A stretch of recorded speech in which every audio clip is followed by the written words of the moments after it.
He found her at 11:47 at night, alone at a bus stop that hadn't seen a bus in 3 hours, sitting in a wheelchair with snow building up on her shoulders like she was already a statue of something that used to matter.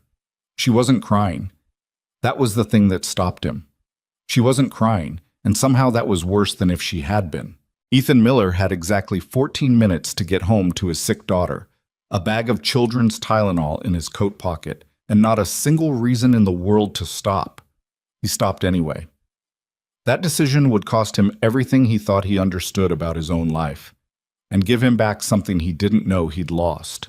Toons. If this story moves you, hit the like button and drop a comment telling me what city you're watching from. I want to see how far this story travels. Now let's begin.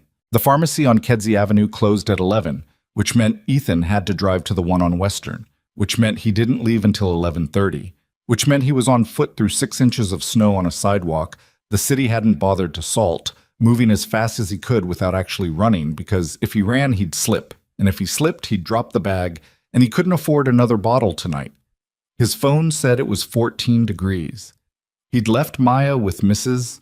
Okafor from 4B, who was 71 years old and had her own needs to worry about, but never said no when he knocked on her door in a panic. Maya was 5. She'd had a fever since noon, 102.4 when he checked the last time, creeping up through the afternoon the way fevers do with kids, slow and deliberate and terrifying. He'd called the pediatric nurse line from work, and the woman on the phone had been calm in that professional way that made him feel both better and worse at the same time. "It's likely viral," she'd said. "Alternate Tylenol and Motrin every 4 hours. Keep her hydrated. Bring her in tomorrow if it goes above 104. If it goes above 104. Like that was a reassuring thing to say. He turned onto his block, Cortlandt Street, the part of Logan Square that hadn't been fully gentrified yet, where the coffee shops ended and the nail salons and dollar stores began. And that's when he saw her. He almost didn't. The bus shelter was set back from the streetlight, and the snow was falling in a way that made everything past 20 feet look like television static.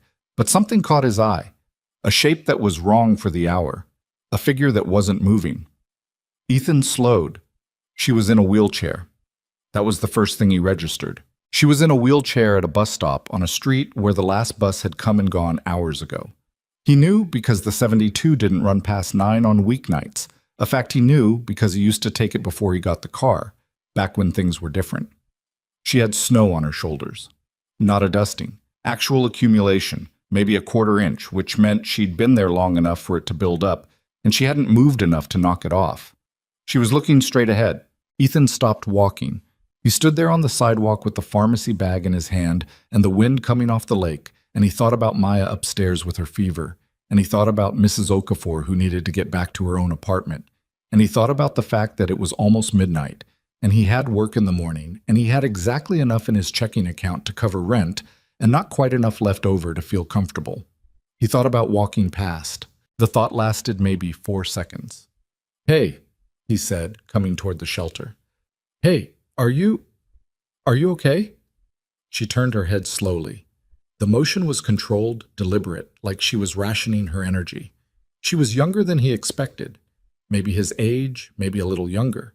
Dark hair that had gone damp from the snow.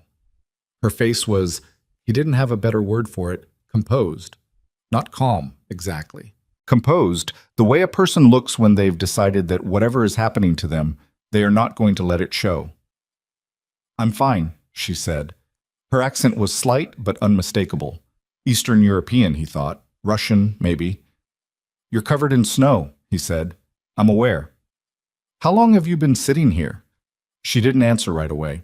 She looked at him for a moment with eyes that were doing a very rapid and not entirely friendly assessment. He was used to that look.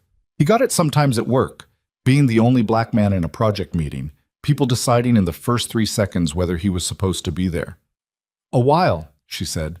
"The 72 stopped running at 9. "I know that now." Ethan looked up and down the street. There was nobody else out. One car went past without slowing. The snow kept falling. "Is someone coming for you?" The pause before she answered was a fraction of a second too long. "Yes." "Are they coming soon?" Another pause. "I'm not sure." He didn't push it.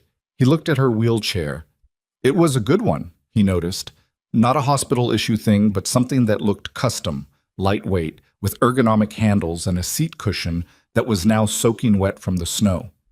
She was wearing a coat that was probably expensive and entirely wrong for standing around outside in February. More of a business coat, the kind of thing you wore from a car to a building. "I have to get home," he said. "My daughter's sick, but I can't." He stopped, started over. "There's a 24-hour diner 2 blocks from here. I could push you there. You could wait inside where it's warm." "I don't need you to push me." "Right, sorry." He stepped back, giving her the space. "But the diner's an option, just, it's warmer." She looked at him again. That same measuring look, but something in it had shifted slightly, like a door opening the tiniest bit. "I can manage my own chair," she said.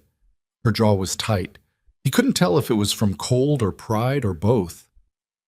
"I know, I just meant—" He exhaled.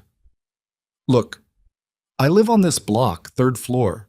If you need to come in and make a call, use a phone, whatever, that's an option too. I'm not—" He didn't know how to finish the sentence in a way that didn't sound like something she should be suspicious of. "My daughter's homesick. My elderly neighbor is watching her. I'm not trying to—" "I understand," she said quietly. "You're not trying to be a threat." "I'm really not." She looked down at her lap for a moment. Her hands were in her lap, and he saw that they were shaking slightly, very slightly, barely visible. And he wasn't sure if it was the cold or something else. "I was supposed to be picked up," she said, her voice flat. "The car didn't come." "Tonight?" 3 hours ago." Ethan stared at her. "Someone was supposed to pick you up 3 hours ago, and they didn't come." "Yes. And you've been sitting here for 3 hours. The phone I had is dead." She said it without visible emotion. "And I was not certain which direction to go." He looked at her wheelchair and then at the sidewalks around them. Uneven, poorly shoveled, one of them completely blocked by a frozen snowbank. And he understood what she meant. It wasn't that she didn't know the city. It was that the city, at that hour, in that weather, was not navigable from a wheelchair by someone alone. "Okay," Ethan said. He ran a hand over his face. "Okay, come inside. We'll figure out. You can charge your phone, make a call, whatever you need. Come inside." She looked at him for a long moment. "I'm Ethan," he said. "Ethan Miller. I live in 3C. You can see the building from here," he pointed. "Right there." She looked at the building, then back at him. "Anastasia," she said. "Anastasia Volkova." "Okay, Anastasia." He moved toward the ramp cut into the curb, checking the snow depth. "The sidewalk is a mess, but I think we can get through. You want to try it yourself, or—" "I'll manage," she said, and she gripped the wheels and started moving. He walked alongside her without touching the chair, close enough to catch her if something went wrong, and they crossed Cortlandt Street together in the snow. He didn't know the full shape of what he was bringing home. That was the honest truth. He was a man who needed to get back to his sick kid, and there was a person in distress who needed a warm room and a phone charger, and the math of that was simple enough that he didn't think too hard about it. What he didn't know, couldn't have known, not yet, was that Anastasia Volkova had, until 11 months ago, been the CEO of Meridian Group, an international logistics and property investment firm headquartered in Geneva, with satellite offices in Moscow, Dubai, and New York. That at the age of 29, she had been the youngest person to hold that position in the company's 40-year history, elevated after her father's sudden health crisis, already having spent 6 years essentially running operations from the inside while her father's name sat above hers on the masthead. He didn't know that the accident had happened on a highway outside of Kyiv, that she'd been traveling for a board presentation that had been, in retrospect, less important than the people who scheduled it had made it seem, that the car had skidded on ice, a mundane, stupid, ordinary ice patch, and gone over a concrete divider, that the driver had walked away with a broken wrist, that Anastasia had not walked away at all. He didn't know about the 6 weeks in the hospital. The diagnosis, incomplete spinal cord injury at T6, which meant partial sensation, partial function, a body that was present but rearranged, that no longer operated by the rules she'd spent 30 years learning. The surgeries, the infection that came after the second surgery, the physical therapy that had taught her to do everything except the one thing she wanted, which was stand up, He didn't know about the family meetings that happened in the hospital waiting room and in lawyers' offices, and that she hadn't been part of because no one had thought to include her. About her uncle Victor, who had sat on the Meridian board for 12 years and who had always been friendly to her face and who had moved, with a speed that suggested considerable preparation, to have her declared temporarily incapacitated under Swiss corporate law while she was still in the ICU. He didn't know about the apartment in New York that had been in the company's name, the company car, the company accounts. The way Victor's lawyers had argued with great legal precision that an executive incapable of traveling independently and managing her own affairs could not adequately fulfill her fiduciary duties. The settlement offer that her own lawyer had told her was the best she could expect given her situation. He didn't know that she'd come to Chicago because a former colleague, someone she'd worked with in New York, had offered her a place to stay. That the colleague had, in the 3 weeks before Anastasia arrived, changed his mind, declined to say exactly why, and arranged for a car to pick her up from the airport and take her to a temporary accommodation at a women's shelter that had a room for people with mobility needs. He didn't know that the car had been arranged by that colleague's assistant, and that the assistant had made a mistake with the address, and that Anastasia had sat in the cold for 3 hours, too proud or too exhausted, or simply too depleted to cry about it. He didn't know any of this. He just knew she needed a warm room. Mrs. Okafor opened the door to 4B before he could knock, which meant she'd been listening for him, which made him feel guilty all over again. "She's sleeping," Mrs. Okafor said, looking from Ethan to Anastasia and then back to Ethan with an expression that was not quite a question. "Fever came down a little." "Thank God." He held up the pharmacy bag. "I got the Tylenol. I gave her some of mine. Children's Tylenol. I keep it for when my grandchildren visit. Don't look at me like that. It wasn't expired. I wasn't looking at you like anything." He leaned in and hugged her quickly, carefully, the way he always did, conscious of her bad hip. "Thank you. For real."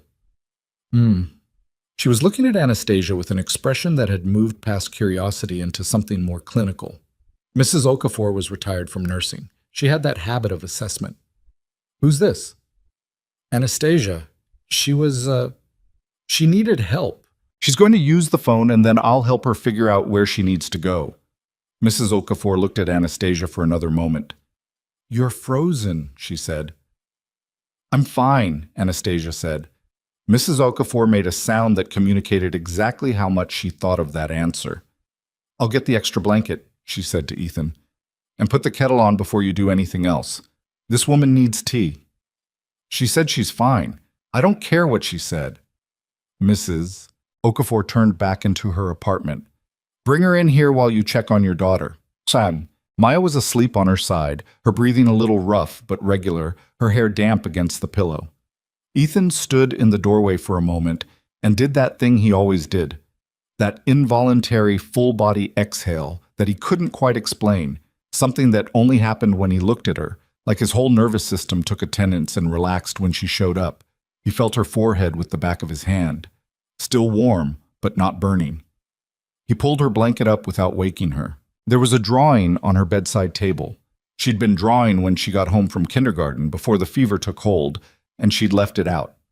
It was a house with a very large sun and 3 figures of dramatically different sizes.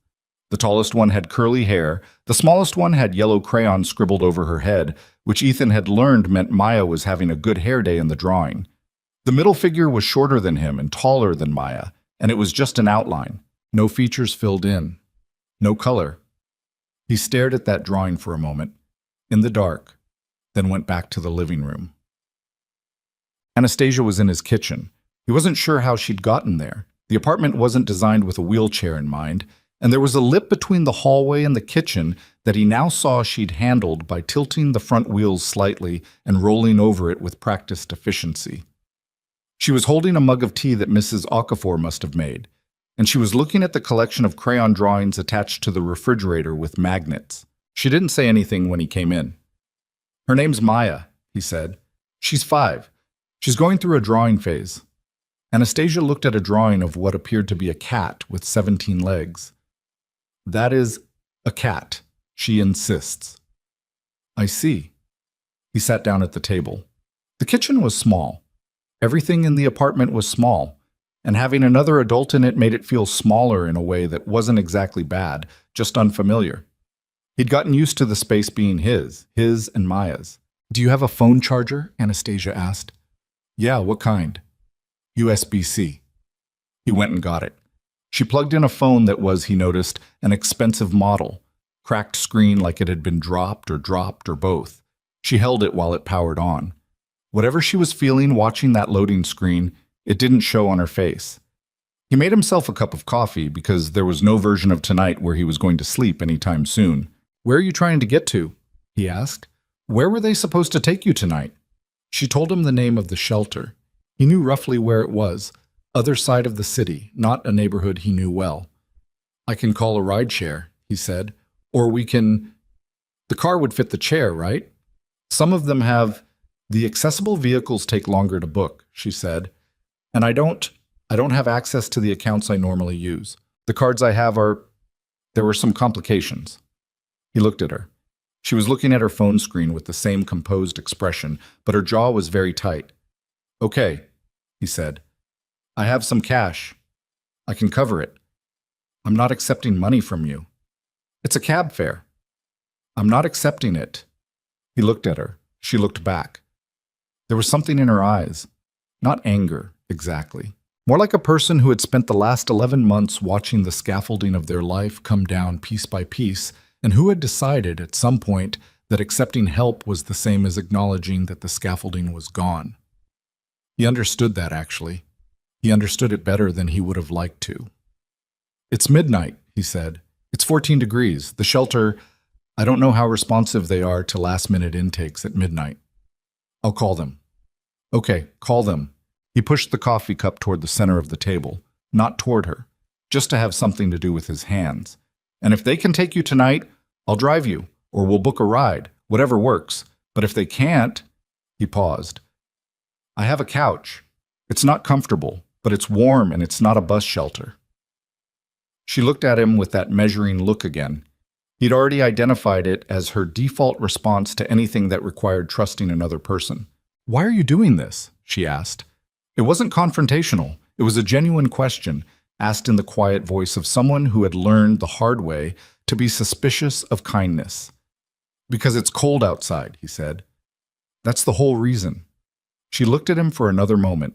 Then she looked down at her phone and started dialing. The shelter could take her in the morning, not tonight. The woman on the phone was apologetic.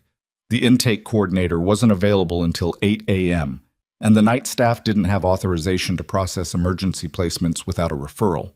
She said this twice. Anastasia listened without reacting, said thank you very much, and ended the call. She set the phone on the table. "Morning," she said. "Okay." Ethan got up. "Let me get you some sheets for the couch." "You don't have to." "Anastasia." He said her name and she stopped, maybe because of the way he said it. Not sharp, not impatient, just direct. "I have a couch. You need somewhere to sleep. This is not complicated." She was quiet for a moment. Then, "Thank you. Don't mention it." He went to the hall closet. "Seriously, I'd rather you didn't." He heard something that might have been a very small, very reluctant exhale of something like a laugh. He wasn't sure. Getting Anastasia settled for the night took 20 minutes and 2 attempts to figure out the bathroom situation, which was the most logistically complicated and least comfortable conversation Ethan had had in recent memory. The bathroom door was narrow, and the sink was positioned in a way that made it genuinely difficult for the wheelchair to get alongside it. She had techniques. She had a whole system, he realized, watching her work with an efficiency that spoke of months of necessity, but the apartment simply wasn't set up for it. "This is a problem," she said flatly, assessing the bathroom. "I know, I'm sorry, I've never had to. I never thought about it." Most people don't. There was no blame in how she said it, just a statement of fact about the world. They figured it out. He left her alone and went to check on Maya, and then stood in the hallway outside the bathroom until she knocked on the door to let him know she was done. He noticed she'd put everything exactly back the way it had been, which told him something about her, though he wasn't sure exactly what. He made up the couch with a fitted sheet and a blanket from the closet, and got a pillow from his own bed. She transferred from the chair to the couch with the same methodical efficiency. He made himself look somewhere else, sensing without being told that she didn't want an audience. "The couch is yours as long as you need it," he said. "I mean tonight, and then tomorrow we'll figure out." "Tonight," she said. "Just tonight." "Right." He turned off the overhead light and left the lamp in the corner on, low. He was at the doorway to the hall when she spoke. "Your daughter," she said. "She'll be okay." He turned. She was lying on the couch, the blanket pulled up, looking at the ceiling. "Yeah," he said. "Yeah, I think so. Children are resilient." "They have to be," he paused. "You should try to sleep." She didn't say anything. "Anastasia." "What?" "Try to sleep." A pause. "All right." He went to bed. Maya woke at 4 a.m. with the specific urgency of a 5-year-old who has located a crisis and wants to share it immediately. "Daddy?" She was standing in his doorway. She'd started doing that, materializing in doorways. He had no idea how she got out of bed without making noise, but she always did. "Daddy, there's a lady on the couch." He was awake before she finished the sentence because that was what parenting did to your sleep. It was never fully sleep. It was sleep with one ear always open. "I know," he said. "Come here." He held up the blanket and she climbed in beside him, cold feet and all. She needed somewhere to stay tonight. Her name is Anastasia. "Is she sick like me?" "No, she just needed help." Maya considered this. "Is she going to be here in the morning?" "Yeah, for a little while." Another consideration. "Can I see her?" "In the morning." "But morning, Maya." She was quiet for about 45 seconds, which was her way of communicating that she'd accepted the terms under protest. Then she said, "Daddy, she looked sad." He was quiet. "I know, Bug," he said. "I think she has been, a little. We should make her breakfast." "Maybe. Go to sleep." She didn't sleep immediately. He could feel her working something over the way she did, her small body pressed against his side and her mind very clearly still running. "Daddy? What? Is it okay that she's here?" "Yeah, baby, it's okay." She settled then, the way she did when she'd gotten the things she needed, which wasn't always an answer, but sometimes just the particular tone of a voice. He lay in the dark with her warm weight against him and listened to the sound of the city outside and thought about the woman on his couch and the series of decisions or disasters that had put her there. He thought about his own disasters, the way the world arranged itself differently after loss, how spaces that used to make sense started to feel arbitrary, and how you found yourself making decisions you never anticipated, not because you were brave or stupid, but because the alternative was standing in the dark doing nothing, and even he knew that wasn't the same as being safe. He didn't think about the future. He was bad at that since Rebecca died. He'd gotten very good at just the next hour, the next task, the next thing directly in front of him. Tonight, the thing directly in front of him had been a woman in a bus shelter in the snow. Tomorrow, it would be something else. He closed his eyes. The morning was a negotiation of small disasters, as most mornings were. Maya's fever had broken, 99.1 when he checked, which was nearly normal and which made something loosen in his chest. But she was still tired and a little clingy, and she wanted juice, but not that juice, and she wanted toast, but not that toast, and she kept asking about the lady on the couch. Anastasia was awake when he came out of the kitchen at 7. She was already sitting up, already in the wheelchair. She'd managed the transfer alone while he was asleep, which he filed away as another data point about her that he didn't fully have language for yet. She was on her phone. She looked, if possible, more composed than she had the night before, which he suspected was a kind of armor she was very practiced at putting on. "The shelter opens at 8, she said without looking up. "Right." He handed her a cup of coffee. He'd made enough for 2, it wasn't a big gesture, and she took it without comment. "You want breakfast? I'm making eggs." "You don't have to. I'm making eggs for me and Maya. It's eggs. Do you want some or not?" A pause. "Yes. Thank you." Maya appeared in the kitchen doorway in her pajamas with owl print and her hair going in approximately 9 directions, and she looked at Anastasia with the undisguised, unfiltered attention that 5-year-olds deploy when they've decided someone is interesting. "Hi," Maya said. Anastasia looked up from her phone. For the first time since he'd met her, the composed expression shifted slightly. Not much, just something around the eyes. Some micro-adjustment that might have been the beginning of a smile. "Hello," she said. "I'm Maya." "I know, your father told me." "Are you better?" Maya asked. "From being sad last night?" Ethan closed his eyes briefly. "Maya, it's all right," Anastasia said. She looked at Maya directly, without condescension, which he noticed. A lot of adults talked down to Maya. This one didn't. "A little," she said. "I think a little better." Maya accepted this. "I was sick," she announced, "but I'm better. Daddy got medicine." "That's good. You should feel better before you go back to school." "I know." Maya looked at the wheelchair with the frank curiosity of someone who hasn't yet learned to pretend not to look. "Why are you in that?" "Maya," he started, but Anastasia raised one hand slightly. "It's fine," she said. She looked at Maya. "I hurt my back. It makes it hard to walk, so I use this instead." "Like a special chair?" "Yes, like a special chair." "Does it hurt?" "Sometimes." "My back hurts sometimes too," Maya said, with the profound gravity of a 5-year-old finding common ground. "When I sleep weird." "That happens to everyone," Anastasia said. "Yeah." Maya nodded. Then she climbed up onto the couch beside Anastasia. Not on her lap, but close, the way she did when she decided she liked someone, and said, "Can I see it?" and reached toward the wheelchair handle. "Maya," Ethan said. "You can touch it," Anastasia said. "Just don't try to move it without telling me first." "Okay."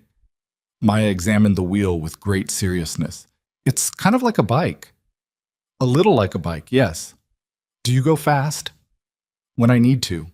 Maya looked at her with an expression he recognized. That particular spark of warm regard that his daughter extended to very few people and always immediately. She'd given it to Mrs. Okafor on day 1. She'd given it to her kindergarten teacher. She'd given it years ago to Rebecca in those first minutes on the day they'd brought her home, this small, red, furious creature who had opened her eyes and looked at her mother with that expression that meant you, and kept looking. "I like your hair," Maya told Anastasia. "Thank you."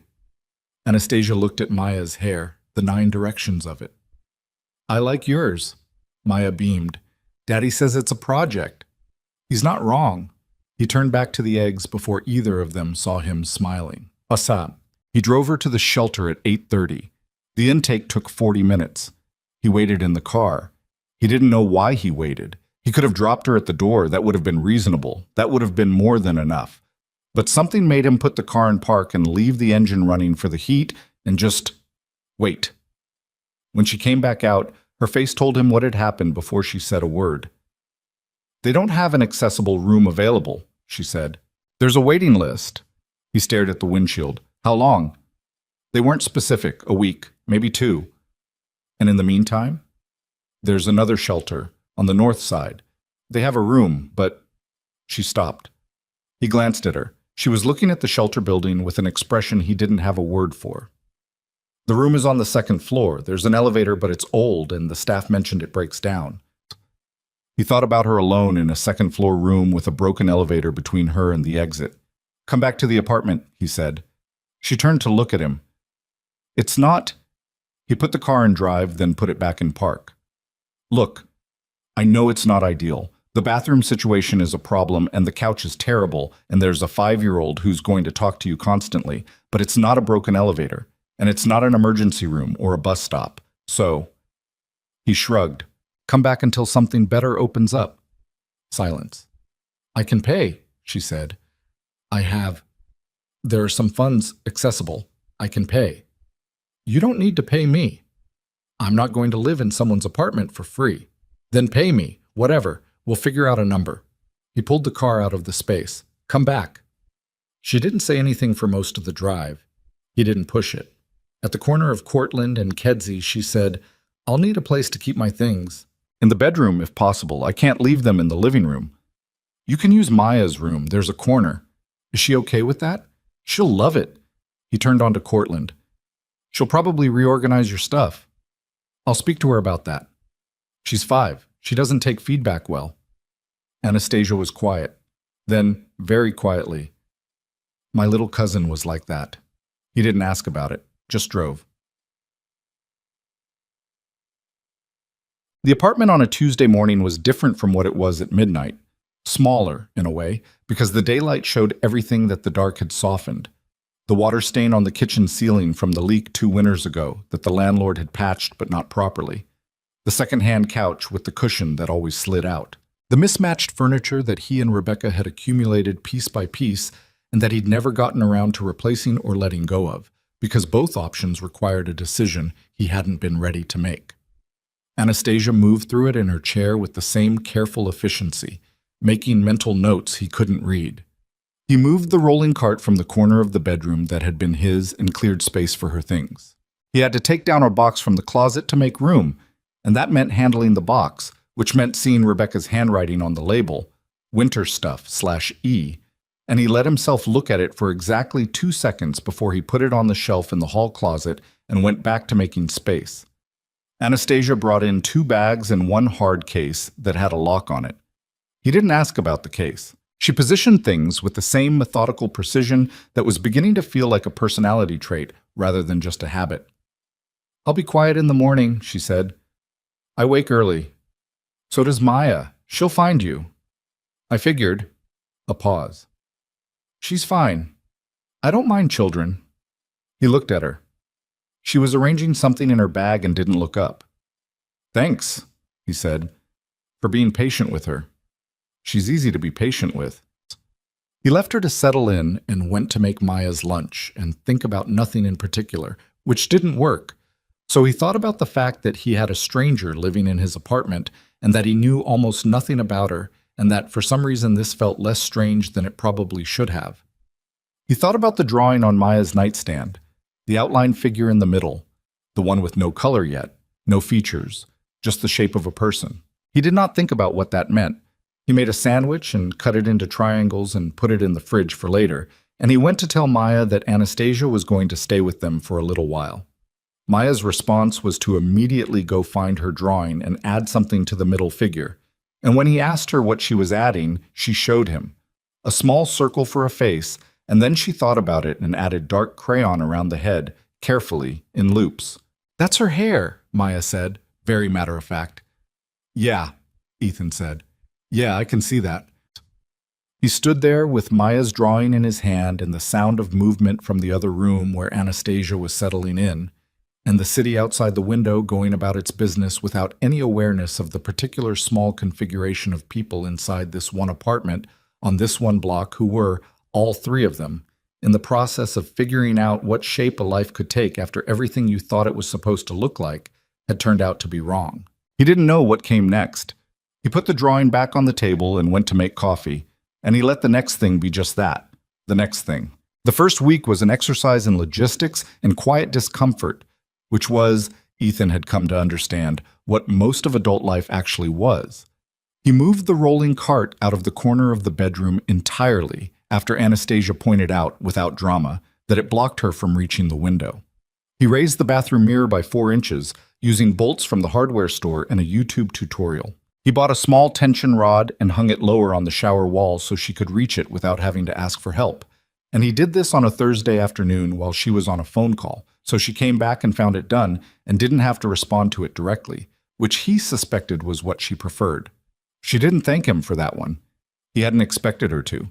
What he'd expected when he thought about it at all, which he tried not to, because thinking about things too far in advance had started to feel like borrowing trouble, was that she would stay for a few days until the shelter called with an available room, and then she would go. And that would be that. A strange week, a thing he'd tell no one about. The shelter called on day 4. She came out of the bedroom with her phone in her lap, and the way she moved, that usual efficiency, the small, precise motions, was unchanged, but something in her face was off by a degree. "They have a room," she said. "Good." He was at the sink doing dishes. He turned off the water. "When?" "They need an answer today. The woman said she can hold it until 5. He checked the clock on the microwave. It was 2:15. Okay, you want help with your bags? She didn't answer immediately. He turned around.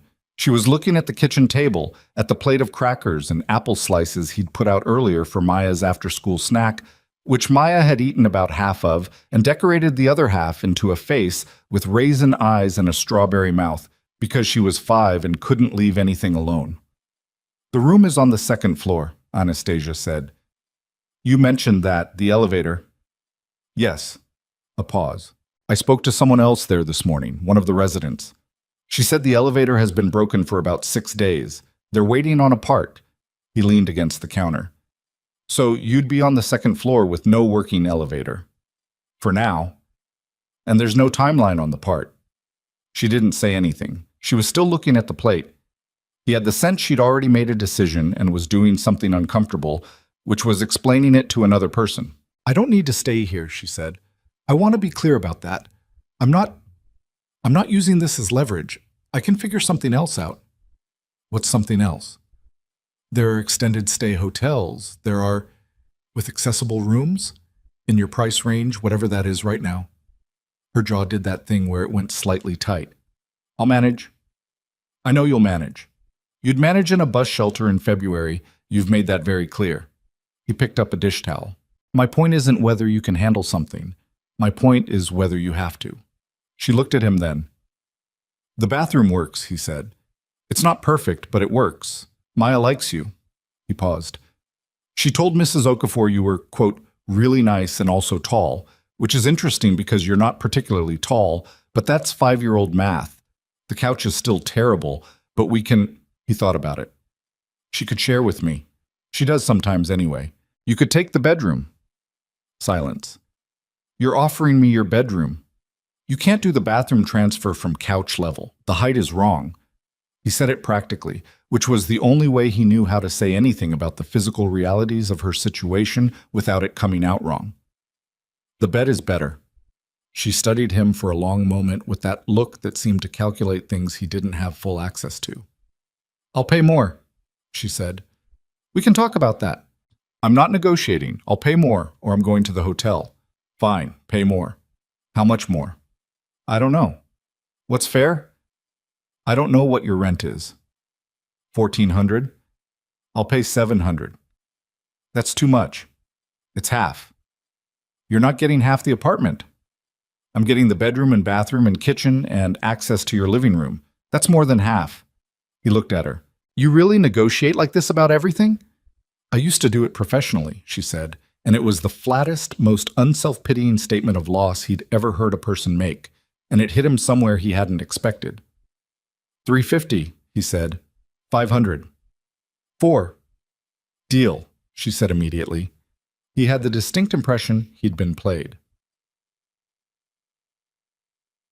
He called his mother that Sunday and she asked how things were going and he said fine. And she asked about Maya and he said she was good. The fever was gone. She was back at school. His mother asked if he was eating and he said yes. She asked if he was sleeping and he paused a half-second too long and she said Ethan, in the particular tone that meant she'd already diagnosed the problem. Things are fine, he said. There's someone staying in the apartment, a woman. It's a long story. The silence on the other end of the line had a texture to it. It's not like that, he said. I didn't say anything. You didn't have to. I was simply processing, his mother said with great dignity. He told her a condensed version of it. The bus stop, the bus shelter being unavailable, the logistics. He left out the part about Anastasia's background, partly because it wasn't his to share, and partly because he didn't actually know most of it yet. Is she a good person? His mother asked. I think so. Yeah. Yeah. Is she good with Maya? Maya's obsessed with her. Then what's the problem? There's no problem. Then why do you sound like there's a problem? He ran a hand over his head. He was standing in the kitchen, leaning against the counter in the same spot he always leaned, and from where he stood he could see through to the living room where Anastasia was sitting by the window with a laptop. Someone had wired her a small amount of money, he didn't know from whom, enough to replace the cracked screen, and she was working on something. She worked most of the day, quietly. He didn't know what she was working on and didn't ask. It's strange, he said, keeping his voice down. Having another person here, I'm not used to it. You haven't been used to it for 3 years. I know. Maybe strange isn't bad, his mother said.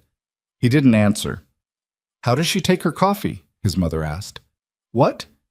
I'm just curious. As a conversational question. Black, he said, before he could stop himself. With a little bit of sugar, but she'll deny the sugar if you mention it.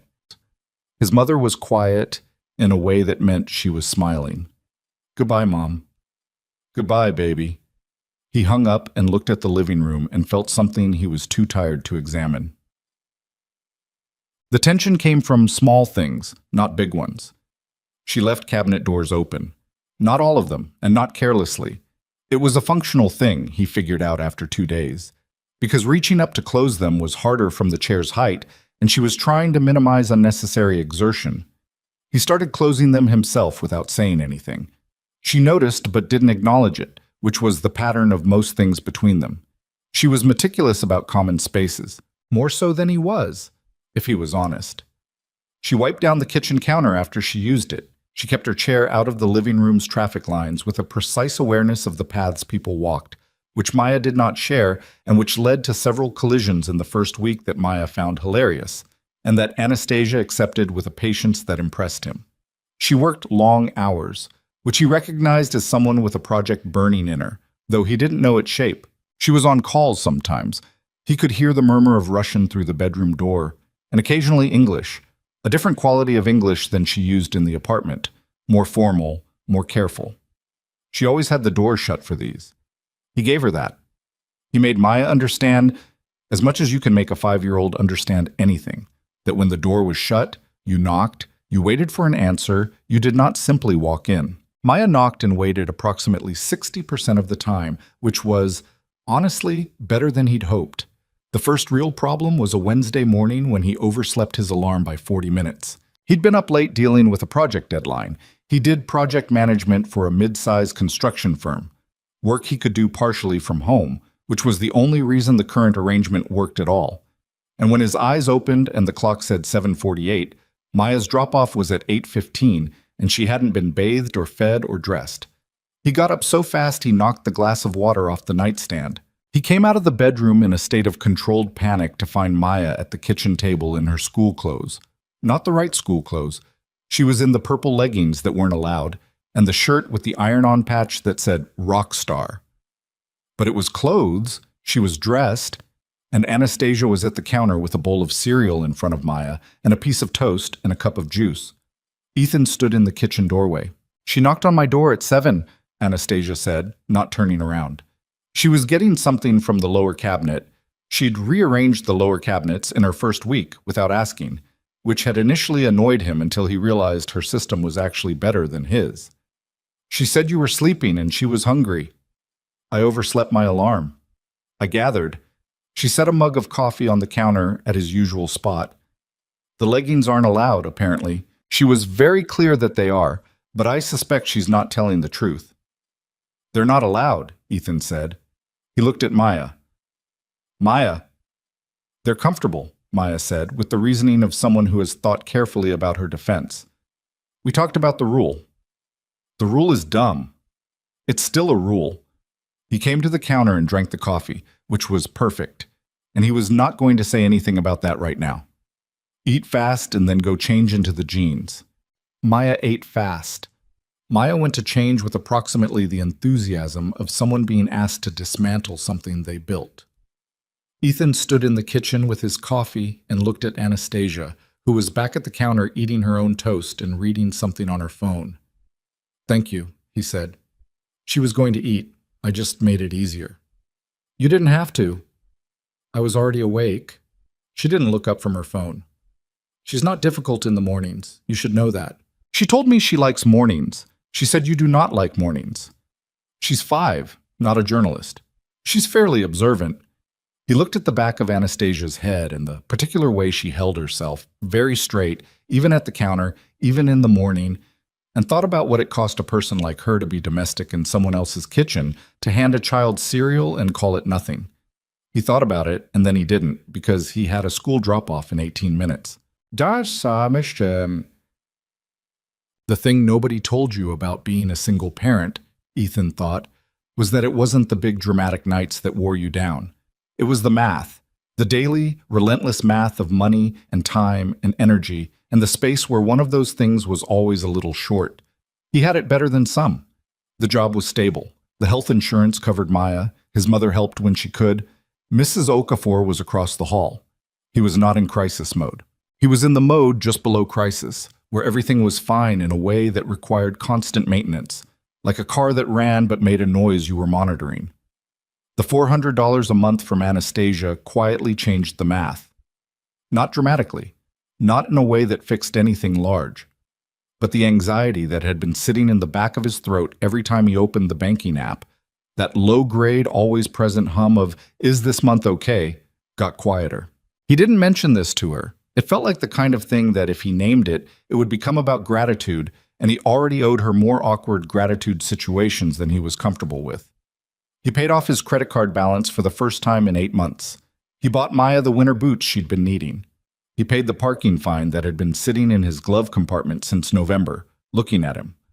These were not things he talked about. They were just things that happened. She had bad nights sometimes. He didn't know the specifics. He didn't ask. But he'd hear her, through the wall, shifting in the bed, or occasionally moving in the chair, rolling from the bedroom to the kitchen and back. He'd hear the sound of the refrigerator opening, the quiet tap of water running. One night he was already up. He had insomnia sometimes, had had it since Rebecca, the kind where he wasn't particularly distressed. He just wasn't asleep. He was simply present in the dark with his own thoughts. And he went to the kitchen for water, and she was already there. She was at the table with her laptop open. She didn't close it when he came in. The screen showed a spreadsheet of some kind, dense with numbers. "Sorry," he said. "I didn't know you were up." "You don't have to apologize for coming into your own kitchen." He got water, stood by the sink. "Can't sleep?" "I sleep in pieces," she said. "I always have. Even before." He understood that before was doing a lot of work in that sentence and didn't push at it. "What are you working on?" he asked, nodding at the laptop. She was quiet for a moment. Then she turned the screen slightly, more visible to him without being an invitation to read closely. "A company," she said. "A small one. A logistics consultancy. Something I know how to do." She looked at the screen. "I've been building a business plan. It's probably unrealistic." "Why?" "Because I don't have capital. Because most of my industry contacts now work for people who have a vested interest in my not succeeding. Because," she stopped, "there are several reasons. But you're building the plan anyway. I like to have something to do at 3 in the morning. He looked at the spreadsheet. Even from where he stood, the structure of it was impressive. Columns and subcolumns, projection bands in different colors. "You know how to do this," he said. It wasn't a question. "I built my first financial model when I was 23, she said. In Excel, which my father thought was beneath him. I ran the actual operations of Meridian for 4 years while my name was still off the masthead." She closed the laptop. "I know how to do this." "Then it's not unrealistic." Capital is not a small obstacle." "No," he agreed. "But it's a different kind of problem than not knowing what you're doing." She looked at him. "You're optimistic." "Not usually." He finished his water. I've been around enough construction projects to know the difference between a thing that's impossible and a thing that's just expensive." A pause. "Those can overlap. Sometimes, not always." She looked at him for another moment, and then she opened the laptop again, and he took that as a sign the conversation was over, so he went back to bed. He lay in the dark and thought about the spreadsheet, about the particular kind of damage that wasn't physical, the damage of having something you built taken from you, the amputation of a whole self. He knew something about that, though not in the way she did. He knew it in the private way you knew things you never talked about in full to anyone. He thought about Rebecca, which he did every night whether he planned to or not. Not always with grief exactly. Sometimes just with the plain flatness of her absence, the outline of where she used to be. He thought about the drawing Maya had made, the figure in the middle with the dark hair and loops. He was asleep before he decided anything. Maya asked why Anastasia couldn't walk. Not to him. to Anastasia directly, on a Saturday afternoon, while Ethan was on a work call in the kitchen and the two of them were in the living room where Maya had been, theoretically, watching a movie and had instead been interrogating their house guest. He heard it from the kitchen because Maya's volume control was, and had always been, approximate. "I told you already," Anastasia said. "I hurt my back." "But people hurt their backs and then they walk again," Maya said, with the specific logic of a child who had heard this discussed by adults. "My teacher hurt her back and she walked again." "Different kinds of hurt," Anastasia said. "How is yours different?" A pause. "Do you know what a spinal cord is?" "No." "It's like think of it like a cable in your back. It carries messages from your brain to your legs. When mine was hurt, some of those messages stopped getting through." "So your brain tries to talk to your legs?" "Yes. And they don't answer?" "Some of them answer, some of them don't." Maya thought about this with visible seriousness. "That must be really annoying," she said. "Yes," Anastasia said. "It is." "Did it hurt when it happened?" "Not right away. Later it did." "Were you scared?" Another pause, longer. "Yes, very scared." "I get scared sometimes," Maya said. "When it thunders. Daddy lets me sleep in his bed. That helps, with thunder." "Yeah."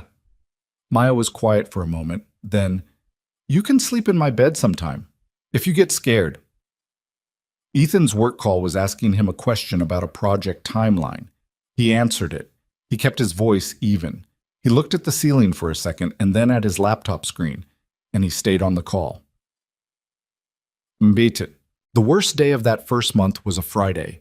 He got to work to find that a project he'd spent 11 weeks on had been reassigned without warning, given to a senior manager who'd been angling for it since the kickoff meeting, a man named Garrett, who had a particular talent for institutional politics, and who smiled at Ethan in the hallway with a warmth that didn't reach his eyes. It wasn't the project itself that got to him. It was his manager's explanation. "We felt the timeline needed a more experienced hand at this stage." He was 32 years old and had been at the firm for 6 years. More experienced. He drove home in traffic that added 45 minutes to a 40-minute commute, picked up Maya from aftercare, stopped at the grocery store with Maya asking to touch everything, and a list he hadn't fully planned, and a cart whose wheel dragged left. And by the time he got home and got Maya settled and the groceries put away, he had a headache that had settled behind his right eye, like a slow burn. Anastasia was in the kitchen when he started on dinner. She looked at him once and didn't say anything, and he was grateful for that. He made pasta because it was fast and Maya would eat it. He burned the garlic because he turned away to help Maya with something and then forgot. He stood over the pan and looked at the burned garlic and the ruined base of the sauce, and something in him, some very tired, very quiet thing, just kind of buckled. He took the pan off the heat. He put his hands on the counter. He stood there for a minute, not moving. He heard Anastasia's chair behind him. He heard her go to the cabinet, the lower one, where he kept the canned goods now, since she'd reorganized. And he heard the sound of a can opener. "Sit down," she said. "I'm making dinner." "You burned the garlic. Sit down." "I can start over, so—" "You can sit down and let me open this can of crushed tomatoes, which is what we're using instead." He turned around. She was at the counter with the can opener, efficient and unhurried. "You don't have to—" "I know I don't have to." She didn't look at him. "There's olive oil in the cabinet, and the pasta is already in the water, so sit down." He sat down. Maya climbed into his lap, which she sometimes did when she sensed something was off, her 5-year-old emotional radar uncannily precise. He put his arm around her and watched Anastasia at the counter, the way she moved between the stove and the cutting board, the way she adapted the reach and angle of everything without apparently thinking about it. "Smells better already," Maya said. "Your father burned the garlic," Anastasia said. "It takes a minute to fix." "Daddy burns stuff sometimes," Maya told her. "It's okay, though." "I know," Anastasia said. "Everyone does." It was a minor thing to say, a nothing thing, practically. But it landed in him somewhere soft, and he had to look at Maya's hair for a moment instead of at Anastasia, because he was tired and the headache was still there, and he was in no condition to examine anything complicated right now. The pasta was better than what he would have made. He didn't say so. She didn't ask. After Maya was in bed, he came back to the kitchen to clean up and found she'd already done it. He stood there in this clean kitchen and thought that he should probably say something about all of it. The garlic, the dinner, the dishes.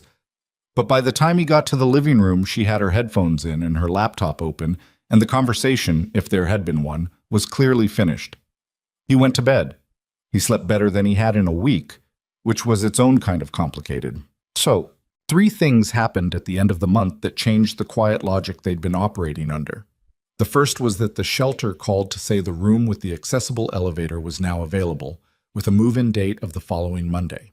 The second was that Maya, upon overhearing this, said nothing, went to her room, and came back with a drawing she'd made during the week, a new one, 4 figures this time, all with faces, all with colors, under a very large house and a very large sun, and put it on Anastasia's bedside table without explanation. The third was that Ethan, alone in the kitchen at 10:30 on a Thursday night, looked at the Monday date on the shelter intake form that Anastasia had set on the counter, and sat there for a long time without quite knowing what he was feeling, only knowing he was feeling something.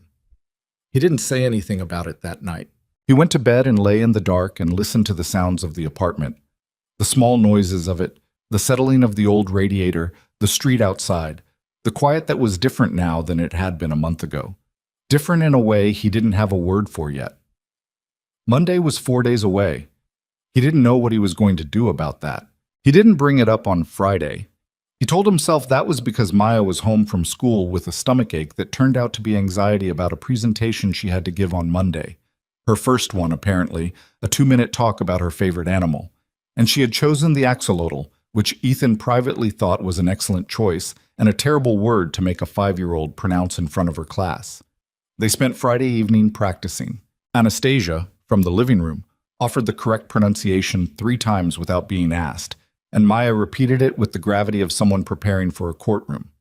Saturday, he had a half day of remote work and then took Maya to the park because the temperature had climbed into the low 40s, which in February in Chicago felt almost optimistic. He thought about the shelter intake form on the counter the whole time he was pushing Maya on the swings. Sunday he woke up and the form was still there, and Monday was 1 day away, and he stood in the kitchen in his socks and looked at it and thought, say something. Anastasia came out of the bedroom at 7:30, which was her usual time, already dressed, already arranged. She looked at him. He looked at her. I haven't packed, she said.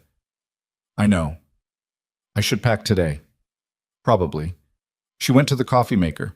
He watched her go through the motions, the filter, the grounds, the precise amount of water, the same every time. She had a system for the coffee maker the same way she had a system for everything.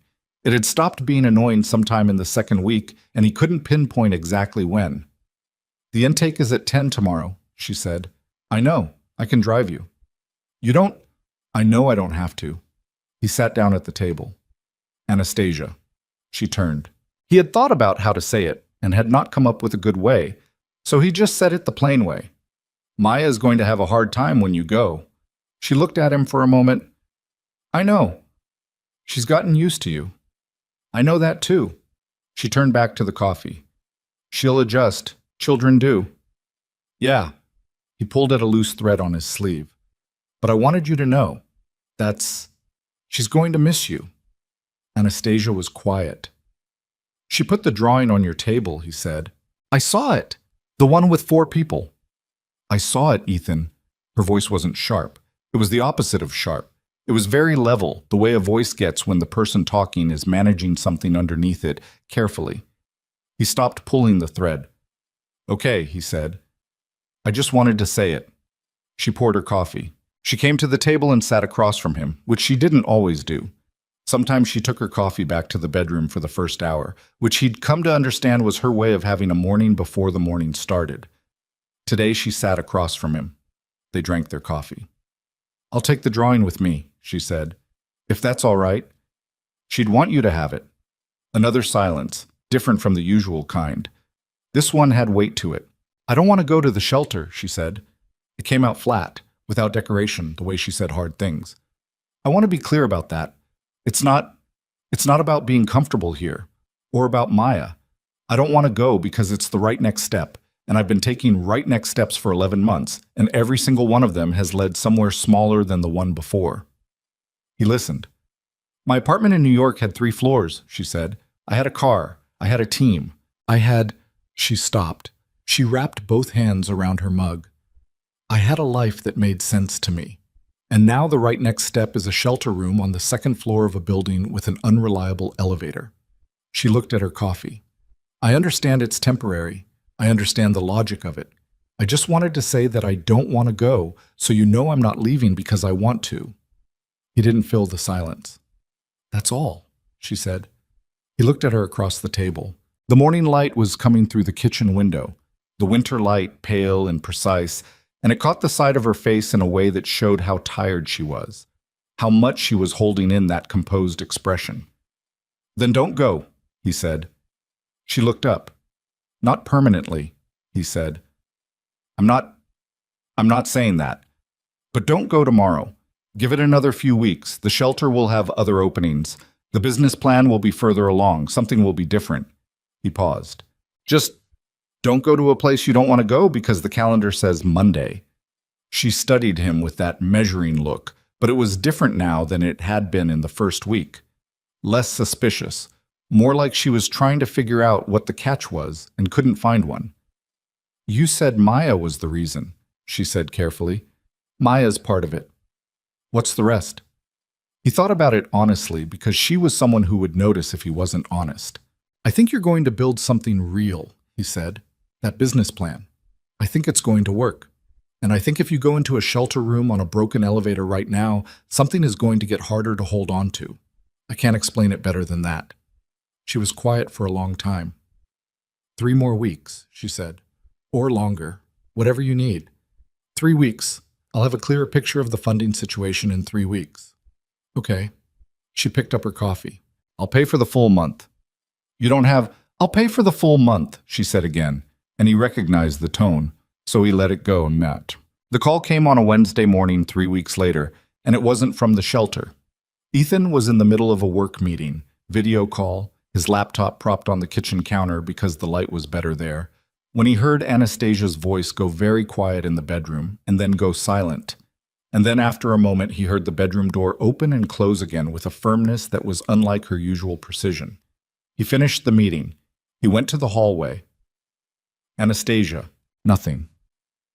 Anastasia, I'm going to knock. Don't. Her voice was steady. Give me a few minutes. He gave her 20. When she came out, her face was the most composed he had ever seen it, which he'd come to understand was a bad sign. The more composed she looked, the more that composure was load-bearing. My uncle filed a motion, she said, in the Swiss courts. Permanent incapacity declaration. If it goes through, it affects my ability to enter into contracts. It affects the business registration. It affects... She stopped. She was looking at a fixed point somewhere past him. It's designed to make it impossible for me to operate independently, legally, in any significant capacity. He let that land. Can he do that? His lawyers believe so. My lawyer, the one I can still afford, who is very good but operating with limited resources, says we can fight it, but it will take time, and the preliminary injunction could be in place within 6 weeks. 6 weeks. Yes. He leaned against the wall. Okay. What does he want? Your uncle. She looked at him then. The remaining assets. There's a property portfolio that was in my name personally, not the company's. 4 buildings, mostly in Moscow and 1 in Riga. He can't touch them directly, but if I'm declared legally incapacitated, he controls them through the estate structure. Her voice was controlled and informational, and he could see exactly what it cost her to keep it that way. He was always very patient, she said. I didn't understand how patient until it was too late. He thought about the spreadsheet at 3 in the morning, the color-coded columns, the projection bands. He thought about the way she'd said, I built my first financial model at 23. Not boastful, just factual, the way a carpenter might say they learned to read a level. Your lawyer, he said. What does she need? Time and money. Mostly time.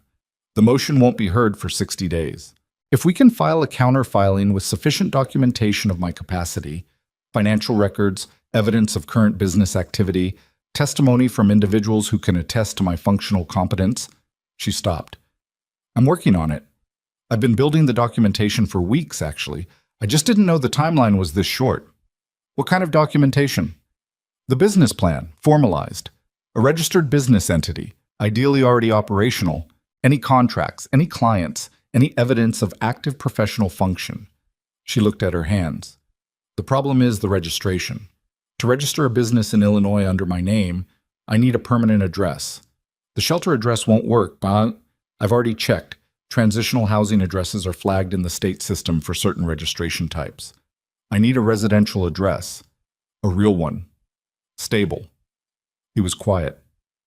I'm not asking you, she said immediately. I want to be clear about that. I'm explaining the problem. I'm not asking you to... You can use this address, he said. Ethan, for the registration, you can use this address. She looked at him. That's not a small thing. That puts your name adjacent to any legal proceedings. If my uncle's lawyers decide to challenge the address, then they challenge it. He pushed off the wall. What else does the registration need? She studied him for a long moment. You don't have to do this. I know I don't. He looked at her steadily. What else does it need? Something moved across her face. Not the controlled composure, but the thing underneath it, the real thing, that she usually kept very well hidden. It was there for about 2 seconds, and then it was gone. A principal officer listed, she said. I'd be the CEO, but for the IL registration, a U.S. resident needs to be listed as a registered agent. Put me down. You understand what that means legally? More or less. I'm not a lawyer. Neither am I, technically, though I've read enough contracts to pass the bar on a good day. She said it without humor and then seemed to realize it had come out like a joke and did something with her mouth that wasn't quite a smile, but was adjacent to one. I'll have my lawyer review it. There's language we can use to limit your exposure. Fine. She looked at him. Why are you doing this? He'd expected the question. She asked it every time he did something she hadn't accounted for. He thought she asked it not because she suspected his motives, but because she genuinely needed to understand the logic, because she was a person who had been operated on in bad faith by people who were supposed to be on her side, and so she'd built a very careful habit of asking. Because your uncle sounds like a specific kind of person, he said, and I have a specific kind of problem with that kind of person. She waited. The kind who operates through paperwork, he said, who does something completely destructive and keeps their hands clean because it's technically legal. He thought about Garrett and his project and the institutional smile in the hallway. I don't like that kind of person. She was quiet. Then, he's not the only one. There are board members who went along with it, people I worked with for years. I know. He went to the coffee maker. I figured. The social services visit happened on a Thursday, 14 days after the legal call, and it was entirely unexpected. He came home from picking up Maya at aftercare to find a car he didn't recognize parked in front of the building and a woman in the lobby, 40-something, carrying a clipboard and the particular air of someone who was professionally neutral about everything she saw, which was its own kind of communication. She introduced herself as Karen Elwood from the Illinois Department of Children and Family Services. She showed her ID. She said there had been an anonymous referral, and she was conducting a routine inquiry into the living situation of one Maya Miller, age 5. He stood there with Maya's backpack in his hand, and Maya pressed against his leg, looking at the woman with the wary attention of a child who has learned to read adult tension, and he thought, anonymous referral. What kind of referral? He said. The nature of the referral is confidential, Miss Elwood said, not unkindly. It's routine to investigate. Most inquiries are closed after a single visit. What are you investigating for? I need to see the living environment and speak with any adults present in the home. She looked at him with neutral, practiced eyes. Is there anyone else in the residence? A house guest, he said, temporarily. She wrote something on her clipboard. He felt the specific cold of someone who has not done anything wrong and is about to have to prove it. He took Maya upstairs. He knocked on the bedroom door. Anastasia opened it and looked at his face and then looked at the woman behind him, and her own face did a rapid and invisible recalibration. This is Ms. Elwood, he said, from DCFS. Anastasia looked at Ms. Elwood. I see, she said. Ms. Stubbs. Elwood looked at Anastasia and the wheelchair in the room behind her with the same neutral professionalism. Miss Volkova, Anastasia Volkova. And your relationship to Mr. Miller? A beat. A very small, almost invisible beat. House guest, Anastasia said. I've been staying here temporarily. Ms. Elwood wrote something. She asked to see the apartment. She looked at Maya's room, at the kitchen, at the bathroom, at the living room. She checked the refrigerator and the medicine cabinet and the smoke detectors. She asked Maya if she liked living here. Maya said yes, and also that Anastasia had taught her how to say axolotl correctly, and Ms. Elwood said that was very nice. She asked Ethan about his income and his work situation. He answered everything. He kept his voice level. She asked how long Anastasia had been staying. About 6 weeks, he said. And the plan is for her to move to permanent housing? She's working on it. Ms. Elwood looked around the apartment one more time. She looked at Maya, who was sitting on the couch drawing something and occasionally glancing up. She looked at Anastasia, who was near the kitchen doorway. She'd positioned herself there when the tour started, Ethan noticed, in a place where she was visible but not in anyone's path. I'll need to follow up in 2 weeks, Ms. Elwood said. If the living situation has been clarified by then, the inquiry will likely close. Clarified how? He asked. Ideally, a more defined arrangement, formal documentation of occupancy, something that establishes the nature of the household. She clicked her pen. Unrelated adults of different genders sharing a residence isn't an issue in itself. It's the ambiguity that's a flag in these cases. The referral mentioned concerns about household stability. After she left, the apartment was very quiet. Maya was still drawing. She didn't seem particularly disturbed by any of it, which was either a good sign or a sign that at 5 years old she simply didn't have enough context to be disturbed. Ethan stood in the middle of the living room. Household stability, he said, to no one in particular. Anastasia was behind him. He heard her come closer. The referral was anonymous, she said. Yes. People who file anonymous referrals to child services don't usually do it out of genuine concern. He turned.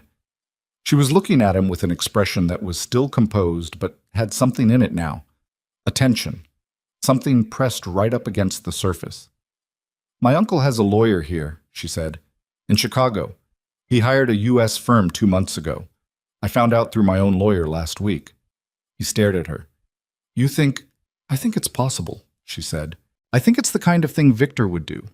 File a referral, create a record of instability, use it in the incapacity proceedings to argue that I'm in an unsuitable environment and unable to make sound decisions. She paused. I think he also might just be trying to make you afraid enough to ask me to leave. The anger came up quietly, the way it always did for him. Not hot, just a slow, dense thing that settled in his chest. Then we don't let him, he said. It's not that simple. I know it's not simple. He looked at her. What did Ms. Elwood say? Documentation of occupancy, formal arrangement, something that establishes the nature of the household. He said the last part with the same official flatness she'd used, and Anastasia's expression shifted slightly. There's one thing that would clear every piece of that up at once, he said. She looked at him. I know how that sounds, he said. It sounds like you're suggesting we get married. I'm suggesting it as a legal arrangement, a formality. It would make you a resident, not a house guest. It would make the address legitimate for the business registration. It would give you standing in the custody question, not as a parent, but as a household member with legal status, which changes the inquiry entirely. He paused. And it would make it a lot harder for your uncle to argue that you're living in an unstable situation when you're a married woman with a home address and a registered business. She was very still. I know it's not what either of us... He started. I know what it is, she said. Her voice was flat and careful. You don't have to explain what it is. Okay? Silence. This would affect you, she said. Legally, financially. If there's any blowback from the Swiss proceedings, you'd have your lawyer structure it to minimize that. Yes, but Anastasia. He met her eyes. Do you have a better option right now? In the next 2 weeks before Miss Elwood comes back? She held his gaze. She was doing that calculation thing, working through it in real time, and he could almost see the columns shifting. No, she said finally. I don't. Then we should talk about it. She looked at him for a long time. He looked back. The apartment was quiet around them, Maya's crayon making its small sound on paper, the radiator ticking. This is insane, she said. I know. We've known each other for 6 weeks. 7. 7 weeks. She looked at her hands. I don't even know what kind of music you like. I don't really listen to music. She looked at him. That's a problem. I listen to podcasts. What kind? History, true crime sometimes, construction industry news. She stared at him. Construction industry news. It's relevant to my job. It's the least romantic thing I've ever heard a person say. This isn't a romantic situation. No, she said. It really isn't. She was quiet for a moment, then, I like jazz. Old jazz. Miles Davis, if that's going to be an issue. It's not going to be an issue. And I work at strange hours. I know. And I'm not going to be a wife, Ethan. I don't mean that the way it sounds. I mean, I'm not going to cook and clean, and you already cook sometimes, and you cleaned the kitchen on Friday. That was different. I know. He held up a hand. I'm not asking for anything like that.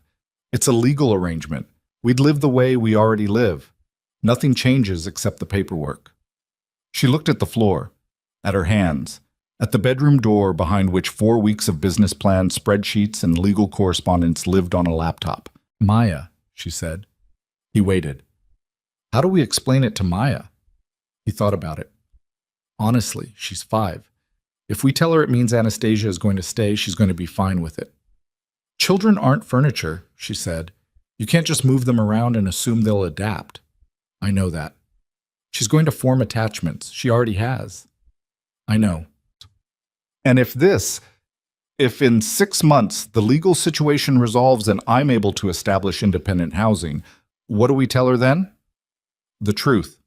That it was a complicated situation that we handled together and that it changed. That adults sometimes make decisions that are practical and that doesn't mean the people involved don't matter. He paused.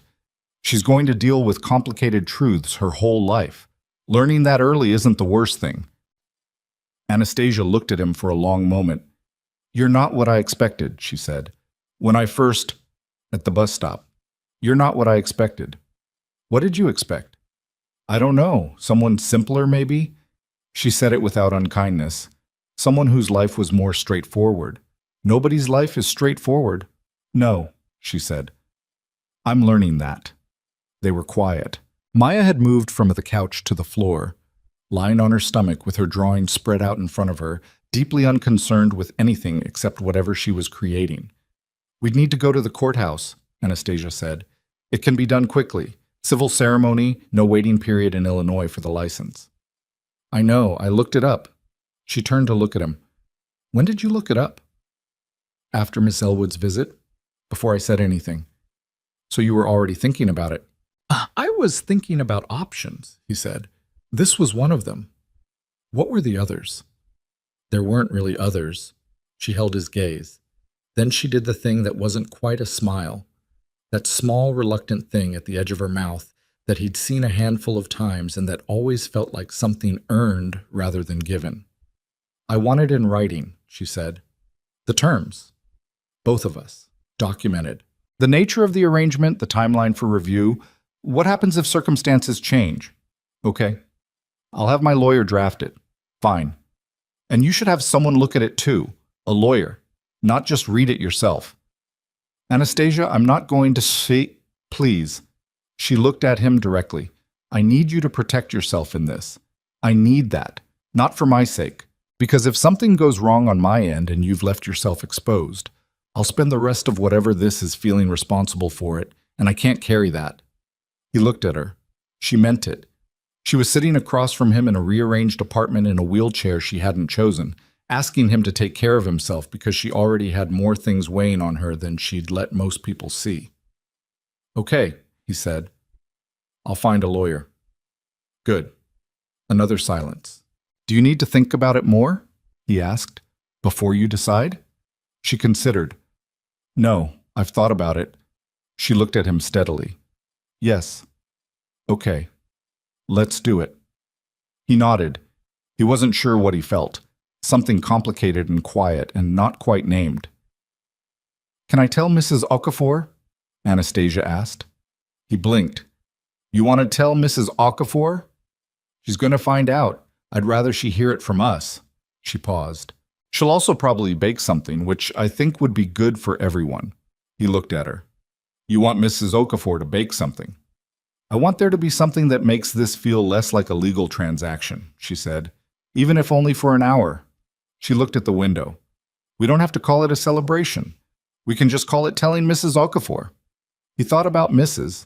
Okafor, who would not call it anything except exactly what she thought it was, and who would have opinions, and who would probably make her jollof rice along with the baking, and who would look at both of them with those sharp, retired nurse eyes and take a reading of the room. She's going to be very pleased with herself, he said. I know. Anastasia looked back at him. She'll probably say she saw it coming. She did see it coming. She said something to me in the second week. What did she say? He looked at the ceiling. She said you were good at hiding things, but not as good as you thought. Anastasia was quiet. That's fair, she said at last. From the floor, Maya looked up from her drawing. She'd been listening, probably, at least to the tone of things, in the way she always listened. Are you guys going to keep talking, or can I show you what I drew? She asked. They both looked at her. Show us, Ethan said. She held up the paper. It was the apartment again. She'd been drawing the apartment for weeks in variations, but this time she'd added something new. There were no separate figures. There was a table, a big one, and 3 chairs, and 3 people around it, and she'd drawn them so close their outlines were touching. That's us, Maya said, pointing at each figure in turn. That's you. That's Anastasia. That's me. I see that, Ethan said. Our hands are touching, Maya said, because we're a family. Neither of them said anything to that. Maya looked at them both, checking their faces with that radar of hers, and seemed satisfied with whatever she found, and went back to drawing. The apartment settled into its quiet sounds around them, and neither Ethan nor Anastasia spoke for a long moment, and it was the least uncomfortable silence they'd sat in together since the first night, which meant it was something else now, something without a name yet, sitting between them on the kitchen table, like a thing they'd both agreed to pick up and carry without quite deciding when they'd made that choice. Mrs. Okafor did not bake something. She made jollof rice, a pot of it, enough for 12 people, and she brought it across the hall on a Saturday afternoon with a look on her face that she was making no effort to moderate.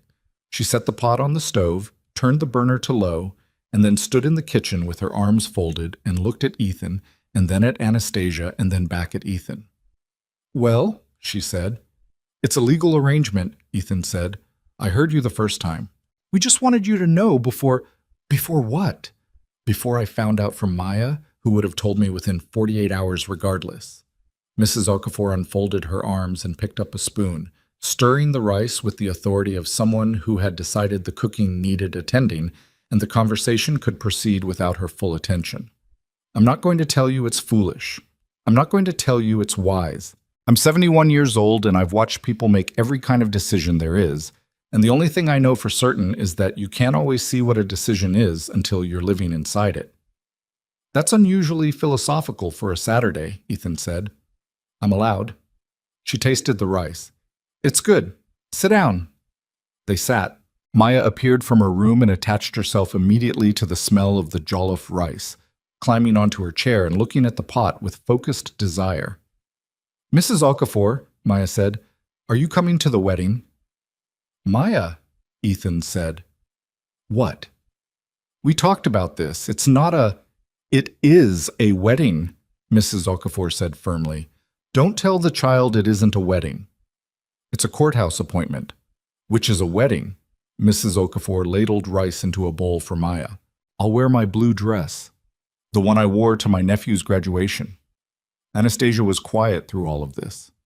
He glanced at her. She was watching Mrs. Okafor with an expression he'd started to be able to read, a particular attentiveness she had around people she was deciding whether to trust. He'd seen it with Maya, in the beginning. He'd seen it with Mrs. Okafor once before, briefly, in the hallway. You can come, Anastasia said. If you want to. Mrs. Okafor turned. Of course I'm coming.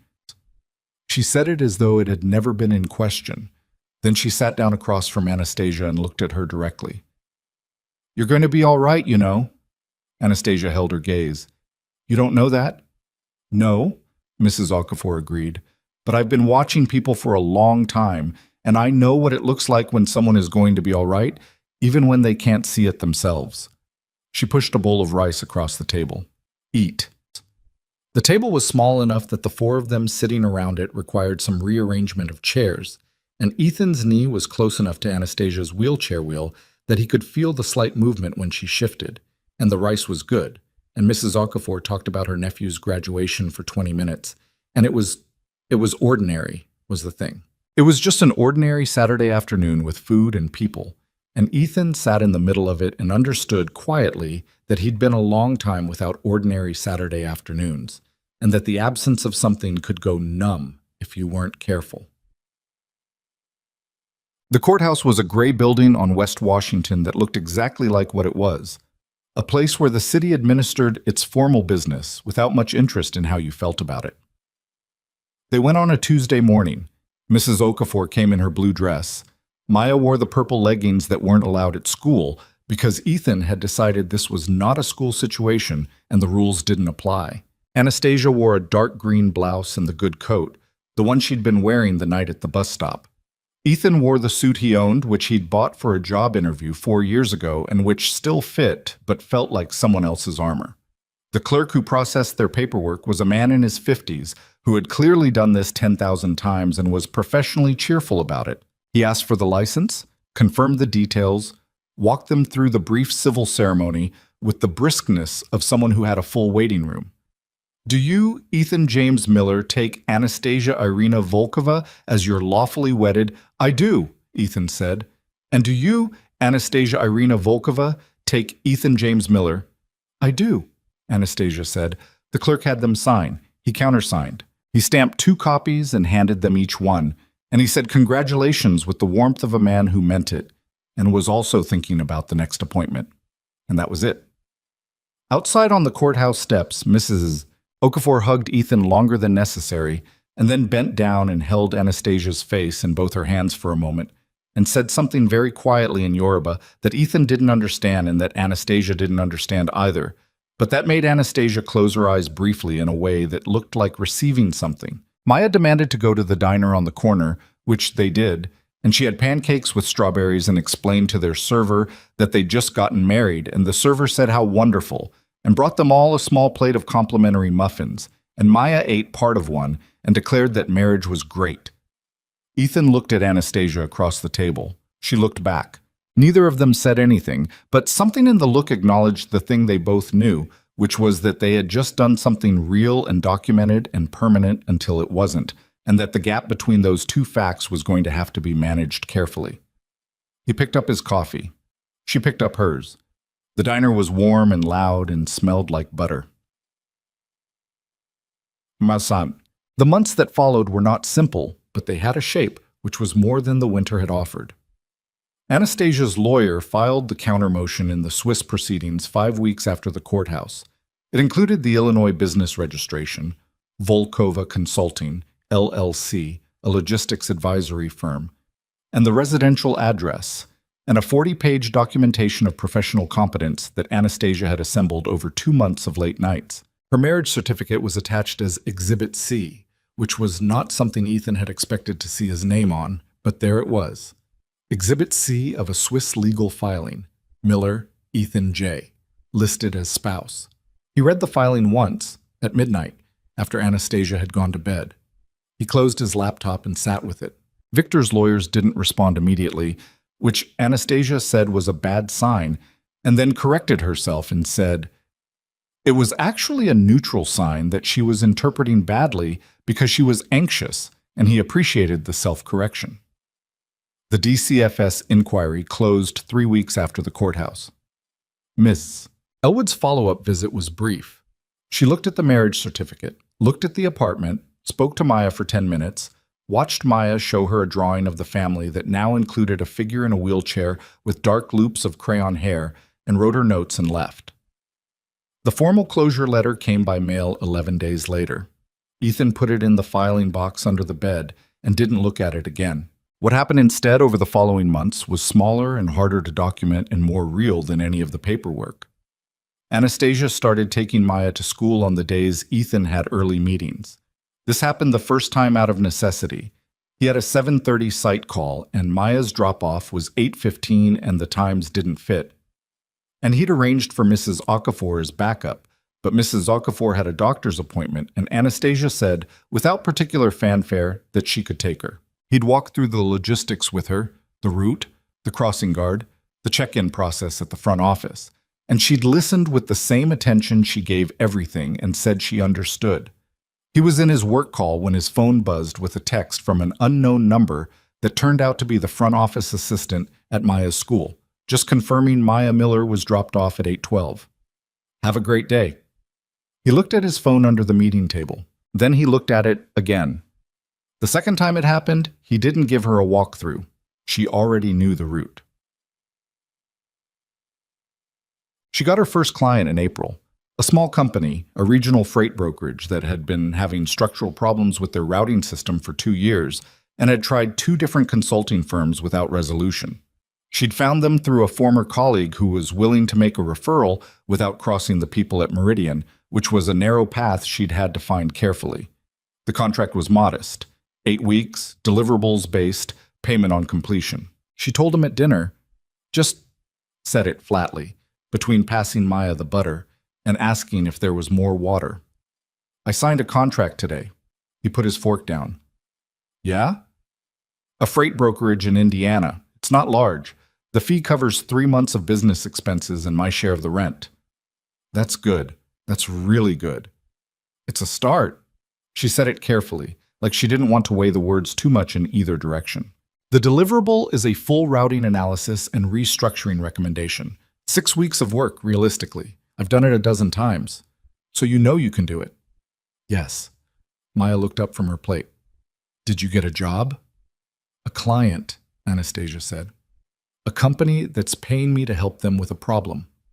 Like a helper? Like a consultant. Maya considered. What's a consultant? Someone who knows how to fix a specific kind of problem and charges money for it. Oh, Maya thought about this. Like a plumber? Anastasia looked at her. Somewhat like a plumber, yes. Cool. Maya went back to her food. Anastasia looked at Ethan. He was smiling, which he didn't try to hide. Don't say it, she said. I didn't say anything. You were going to. I was going to say congratulations. You were going to say something more than that. He picked up his fork. You're right. I was also going to say that Maya's not wrong. Plumber is a solid analogy. She looked at him for a moment. Then she said, I find that deeply insulting. You shouldn't. Plumbers are essential. I have a master's degree in international business from Essential, he said. She picked up her glass. She was not smiling, but she was also definitely not smiling, which was a distinction he'd gotten good at reading. Thank you, she said, for the business address and the registration. You've thanked me. I'm thanking you again. You don't have to keep. I know I don't have to. She put her glass down. I want to. Let me. He let her. The hard conversations happened in increments, which was the only way either of them could apparently manage them. The first one came on a Friday night in May when Maya was asleep and they'd both ended up in the kitchen at the same time, him getting water, her on her laptop, and she said without looking up, I've been thinking about the arrangement. He sat down. Okay.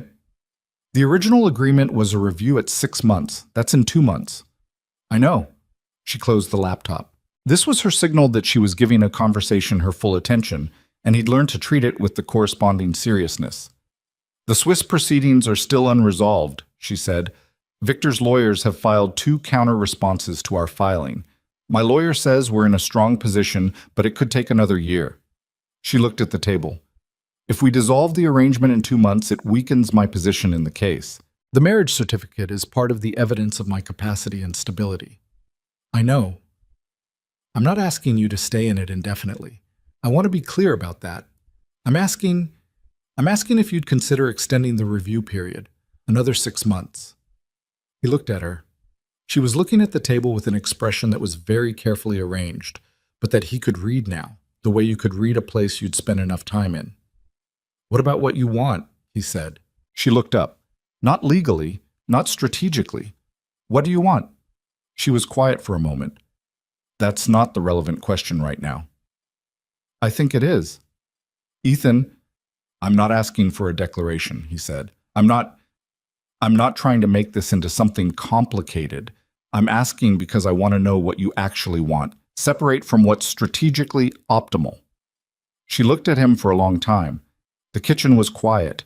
The street outside had gone quiet too, the particular quiet of late Friday that felt different from other nights. I don't know, she said finally.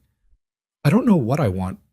I know what I know, which is that this, she gestured, a small motion that seemed to encompass the kitchen and the apartment and possibly everything past it. This works, in some way that I didn't expect, and I don't know what to do with that. He held her gaze. Neither do I. So we're both confused.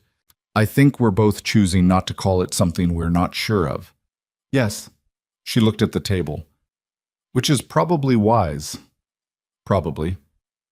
So 6 more months, she said, and we reevaluate. 6 more months, he agreed. She opened her laptop again. He drank his water. The kitchen settled back around them.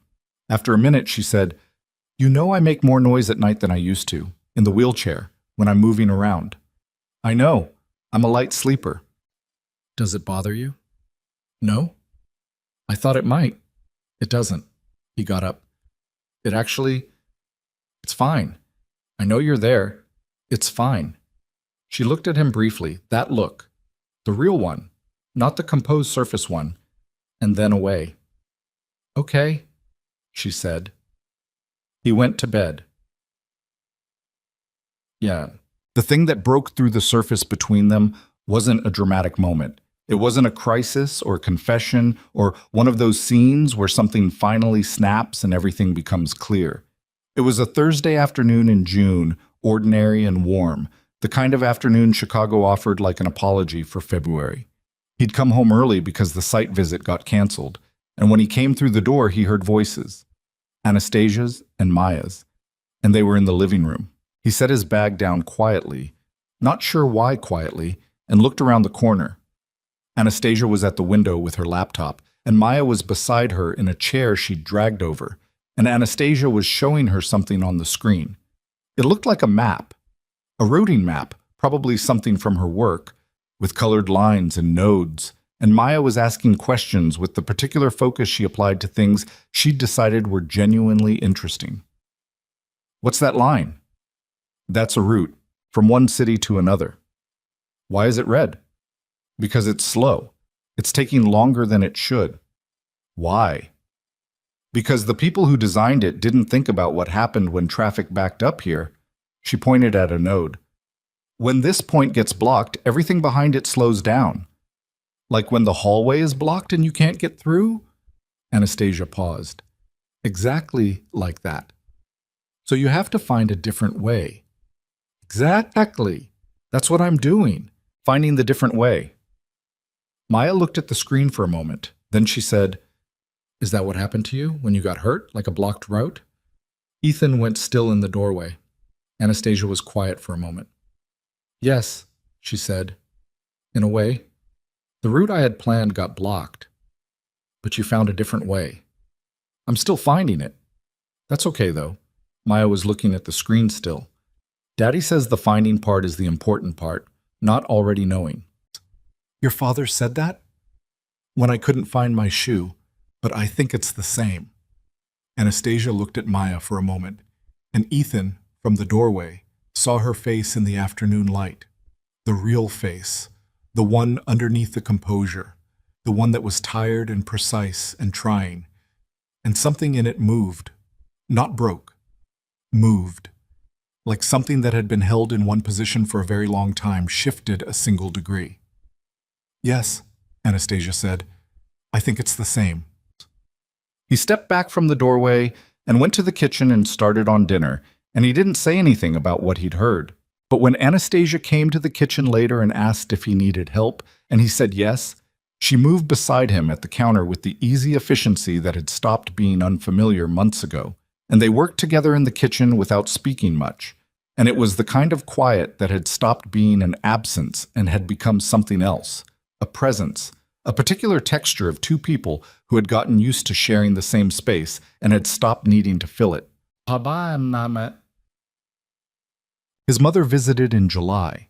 She drove up from Peoria on a Saturday, which she hadn't done in over a year, and Ethan understood from the fact of the visit that she needed to see for herself. He couldn't blame her. He'd told her things on the phone that he suspected didn't make complete sense from the outside. His mother's name was Diane, and she was 63 years old and had the particular combination of warmth and precision that Ethan had spent most of his life trying and failing to replicate. She came in and hugged him for a long time and then held him at arm's length and looked at his face. "You look better," she said. "I'm fine." "You look better than fine." She released him. "You look like you're sleeping." "Mostly." Maya appeared from the bedroom and launched herself at her grandmother with the force of someone who had been waiting for this arrival and had opinions about the delay. Diane caught her and held her up and said, "Look at you, look how big." And Maya said, "I know," with the confidence of someone who had been monitoring her own growth closely. Anastasia came from the kitchen. She'd been making tea. She'd made tea when Ethan texted to say his mother was 20 minutes away, without being asked, and he'd noted this and not mentioned it. Diane looked at Anastasia.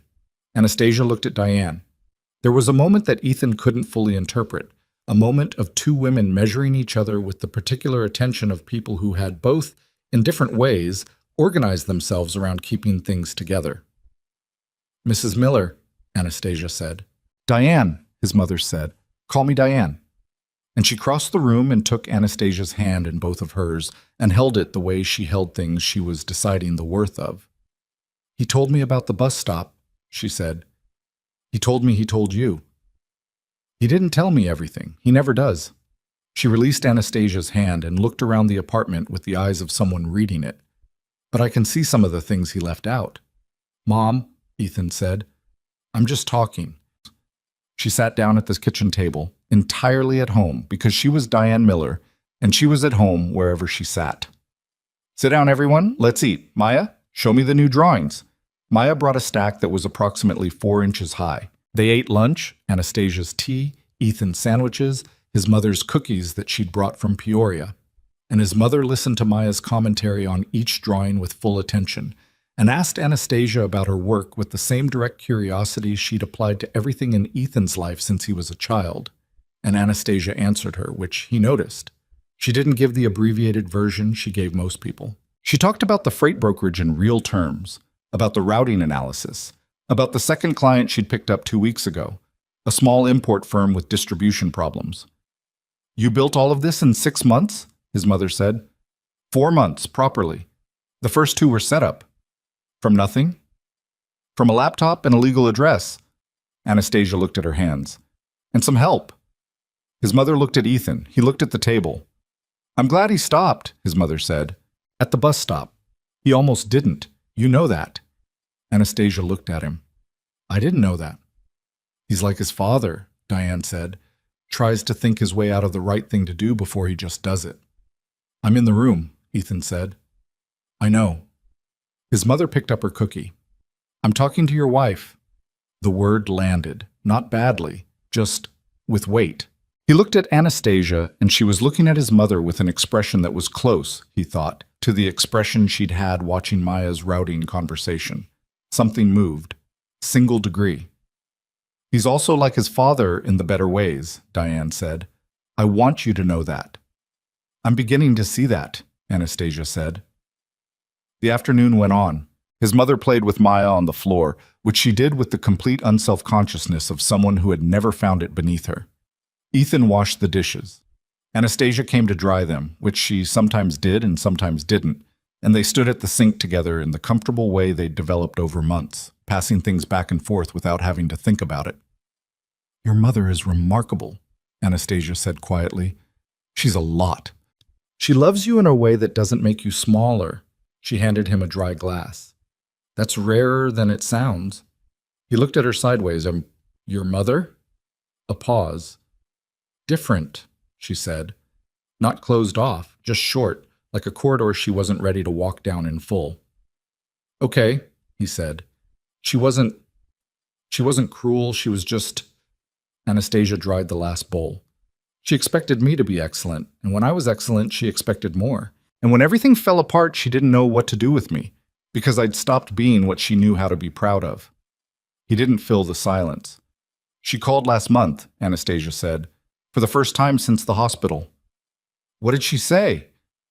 She heard I was working again. She said she was relieved. She set the bowl in the cabinet. She didn't ask how I was. She said she was relieved I was working, and I understood that was the same thing, for her. It's just not the same thing for me anymore. He looked at her. I used to be that too, she said. Someone whose answer to how are you was what they were accomplishing. She didn't say it with self-pity, just with the evenness of a person who had had a long time to look at a thing clearly. I'm less sure that's what I want to be now. What do you want to be? She looked at the window. I don't know yet. I'm still finding the different way. She glanced at him. Maya's phrase. She's wise for a 5-year-old. She's wise for anyone. Anastasia folded the dish towel. Your mother's going to think we have a real marriage. We have a legal marriage. She's going to think it's more than that. Maybe she's not wrong, he said. And then he heard what he'd said and didn't take it back because it was true enough that taking it back would have been dishonest. And he'd made a personal rule some time ago about not being dishonest when the truth was manageable. She looked at him. He looked back. That's a significant thing to say, she said. I know. We said 6 months. I know that too. And then we reevaluate. Yes. She looked at him for a long, careful moment. Okay, she said. Okay. And she went back to the living room where his mother was showing Maya how to fold a piece of paper into a crane, and Ethan stood at the kitchen counter and let the words settle. Okay. He'd learned in the time they'd been in the same apartment that she used that word carefully, that it didn't always mean agreement. Sometimes it meant I see you. Sometimes it meant I'm not ready to say the rest of it yet, but I'm not closing the door. He understood that. He'd been living in that same space for months. He went back to the living room. He sat on the floor beside his mother and helped Maya with the paper crane, and Anastasia sat near the window with afternoon light across the side of her face, and nobody said anything particularly significant, and the afternoon folded itself into evening the way good days do, without you quite noticing until the light changes. The Swiss ruling came on a Tuesday in September, which was an ordinary day in every other respect. Maya had school. Ethan had a site visit that ran long. Anastasia had a morning call with her third client, a mid-size import firm out of Detroit that had found her through the Indiana freight brokerage referral business, the kind that meant the first work had been good enough to travel. She was building something real. It was slow, and it was hers, and every piece of it had her fingerprints on it in a way that the Meridian years, for all their scale, hadn't quite. The email from her lawyer arrived at 11:43 a.m. She read it twice. Then she set her phone face down on the desk and sat in the quiet of the bedroom for a few minutes, not moving, just breathing, the way she'd learned to do in the hospital when things arrived that were too large to process standing up. The motion had been denied. Victor's application for permanent incapacity declaration had been reviewed by the Swiss civil court and denied on the grounds of insufficient evidence. The counter-filing, the business registration, the client contracts, the professional correspondence, the residential documentation, the marriage certificate that was Exhibit C, had collectively constituted what the court described as a clear and consistent record of an individual operating with full legal and professional capacity. The property portfolio remained hers. The 4 buildings in Moscow and Riga, which she hadn't been able to touch for 11 months, which had sat in legal suspension while Victor maneuvered, were hers again, free and clear. She sat with this for a while. Then she picked up her phone and called her lawyer, who said congratulations in the careful way lawyers said it, reminding her there was a 30-day window for appeal, but that the ruling was strongly worded and an appeal was unlikely to succeed. Then she called the lawyer again because she'd forgotten to ask something and had to be reminded of the answer. Then she sat with the phone in her lap and thought about who to call next. She didn't call her mother. She thought about it. The number was in her phone. They'd spoken twice since July, both conversations careful and brief. But she sat with the impulse and let it pass, because what she wanted was not to report the victory to someone who would measure it, but to tell someone who would understand what the past 11 months had cost, and what it meant that it was over. She texted Ethan, "Call me when you have a minute." He called 40 seconds later. What happened? The ruling came. A beat. And? We won. Silence. Not a long one. Maybe 3 seconds. But she could hear something in it.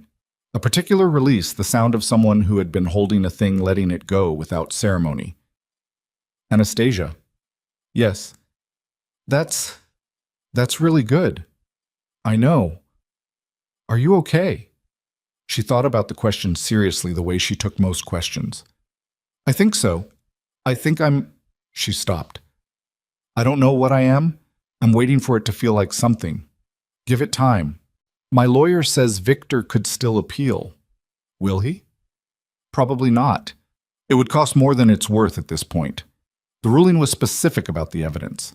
He'd need new grounds. She looked at the window. The September light was doing something clear and thin through the glass, that early fall quality that Chicago had some mornings before the cold came back. It's over, she said. I think it's actually over. Good, Ethan said. I'll be home by 4. We should do something. Take Maya somewhere. The good pizza place. She's going to order the same thing she always orders. Obviously, the point is the occasion. She was quiet for a moment. Ethan? Yeah. Thank you for Exhibit C. He was quiet for a second. You're thanking me for being on a document. I'm thanking you for what it meant that you were on it. She paused. There's a difference. I know, he said, and his voice had a quality she'd learned to recognize, the one that meant he was feeling something he wasn't going to name right now, but wasn't trying to hide either. I know there is. She held the phone after they hung up and looked at the room that had been hers for 8 months, at the laptop with its open spreadsheets, at the hard case in the corner that had traveled from New York to Chicago, through a night at a bus stop to this bedroom on Cortlandt Street. And she thought about the particular way life sometimes broke you open, not to destroy you, but to reroute you, to send you down a path so improbable you never would have chosen it. To a kitchen with mismatched furniture and a little girl who used logistics analogies about shoes, and a man who listened at 3 a.m. without filling the silence wrong. She thought about what came next. For the first time in 11 months, what comes next didn't feel like a threat. The 6-month review arrived at the end of September, and neither of them mentioned it for 4 days. This was, Ethan thought, itself a form of communication. He noticed it on a Sunday. The calendar on his phone had a reminder he'd set 6 months ago, a neutral one that just said review. And he looked at it, and then looked across the living room at Anastasia, who was on the couch with her laptop and a cup of tea, her reading glasses on. She'd started wearing reading glasses in August, an adjustment she'd made with characteristic lack of ceremony, simply announcing one evening that she'd ordered them online and they would be arriving Thursday. And he thought about saying something. He didn't. He put his phone in his pocket and made more coffee. She brought it up on Wednesday, which was apparently how long she'd needed. Maya was in bed. Ethan was reading on the couch. Anastasia came from the kitchen with her tea and stopped in the middle of the living room and said, "The review. I know. We should talk about it. I know, but..." He closed his book. Sit down. She came and sat, near him, not across the room, which was not how she would have positioned herself 8 months ago. He noticed these things now without particularly deciding to. The distance between people in rooms. The legal situation is resolved, she said. The business is operational. I have 3 clients, a 4th in conversation, and projected revenue for next quarter that covers my expenses with margin. She said it factually, the way she reported most things. The original reasons for the arrangement have been addressed. Yes. So technically we could proceed with dissolution. Technically, he said. She looked at her tea. I've been thinking about it. I figured. I've been thinking that technically and actually are different things. She glanced at him. Obviously. Obviously. and that the question of what we do is separate from the question of what we should do, which is separate from the question of what we want to do. She paused. Which is the hardest one? He looked at her. She was still looking at her tea, but he knew she knew he was looking at her. What do you want? He said. She was quiet for a long moment. I want to stay, she said. Not because of the legal situation, not because it's easier, because, she stopped, because I wake up in the morning and the sound of you and Maya in the kitchen is the first thing I hear. And for a long time, that was the only thing that felt like a normal morning. And I don't know when it stopped being that and started being something I wanted instead of just something I had, but it did. She looked at him. That's what I want. I'm aware it's complicated. It's not that complicated, he said. She looked at him. Ethan, we got married at a courthouse to protect a legal filing, and you are the first person I have willingly lived with in my adult life, and I have a 5-year-old who has started calling me. She stopped. He went still. What? She pressed her lips together briefly. Last week, when I picked her up from school, she was telling her teacher who I was. She looked at the window. She said, "That's my mom, Anastasia." He didn't say anything. She corrected herself immediately. She said my dad's wife, Anastasia, and then she looked at me to see if I was upset. Anastasia's voice was very controlled. I wasn't upset. I didn't know what I was. She set her tea down. She's been watching us for 8 months and drawing conclusions that neither of us stated, and apparently she arrived somewhere. She's 6, he said gently. Maya had turned 6 in August, a birthday involving a dinosaur cake that Mrs. Okafor had made and that had been structurally ambitious and ultimately delicious. I know how old she is. I mean, she didn't mean it as a... She's not trying to define what we are. She's just... He paused. She was telling her teacher who was there for her. That's all. Anastasia looked at him. Her eyes were very clear and very tired in the way they got when she'd been carrying something for days. What are we? She said, not dramatically. The way she asked questions she actually needed answered. He held her gaze. I think we're people who started with a piece of paper and ended up somewhere the paper didn't account for. That's not an answer. I know. He shifted to face her more fully. I'm in love with you. That's an answer. He said it the way he said true things, without build-up, because he'd learned that with her, the decoration was worse than the plainness. I don't know exactly when that happened. I know it wasn't at the bus stop, and I know it was before July, and I know it has nothing to do with the legal arrangement, and I know it makes everything more complicated, and I know that might not be what you... Ethan? He stopped. She was looking at him with an expression he had never seen on her face before. Not the composure. Not the thing underneath the composure. Something underneath that. Something he thought maybe not many people had ever seen. I know, she said. I know. I'm trying to... She exhaled. I'm not good at this. I know you're not. I was good at running a company. I was good at building systems and managing people and making things work at scale. I was not good at... She gestured a small motion. This, whatever this is. You're better at it than you think. Don't be generous. I'm not being generous. You made her breakfast the morning I overslept.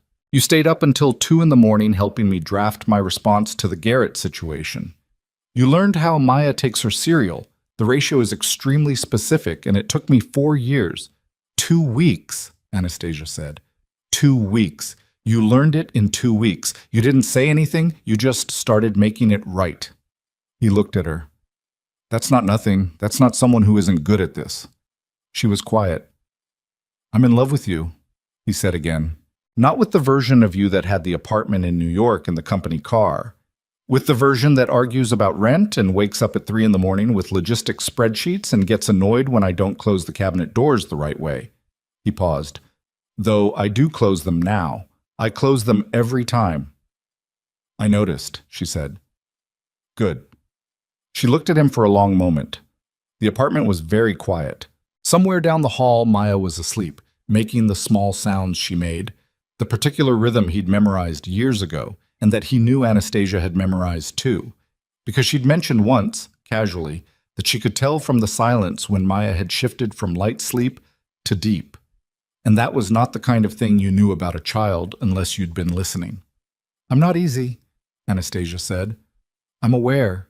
I have a legal dispute that may have residual complications for another year. I have a business that is 3 months old. I'm not walking into this with any illusions about what I'm bringing. You're also bringing yourself, he said. That's what I'm interested in.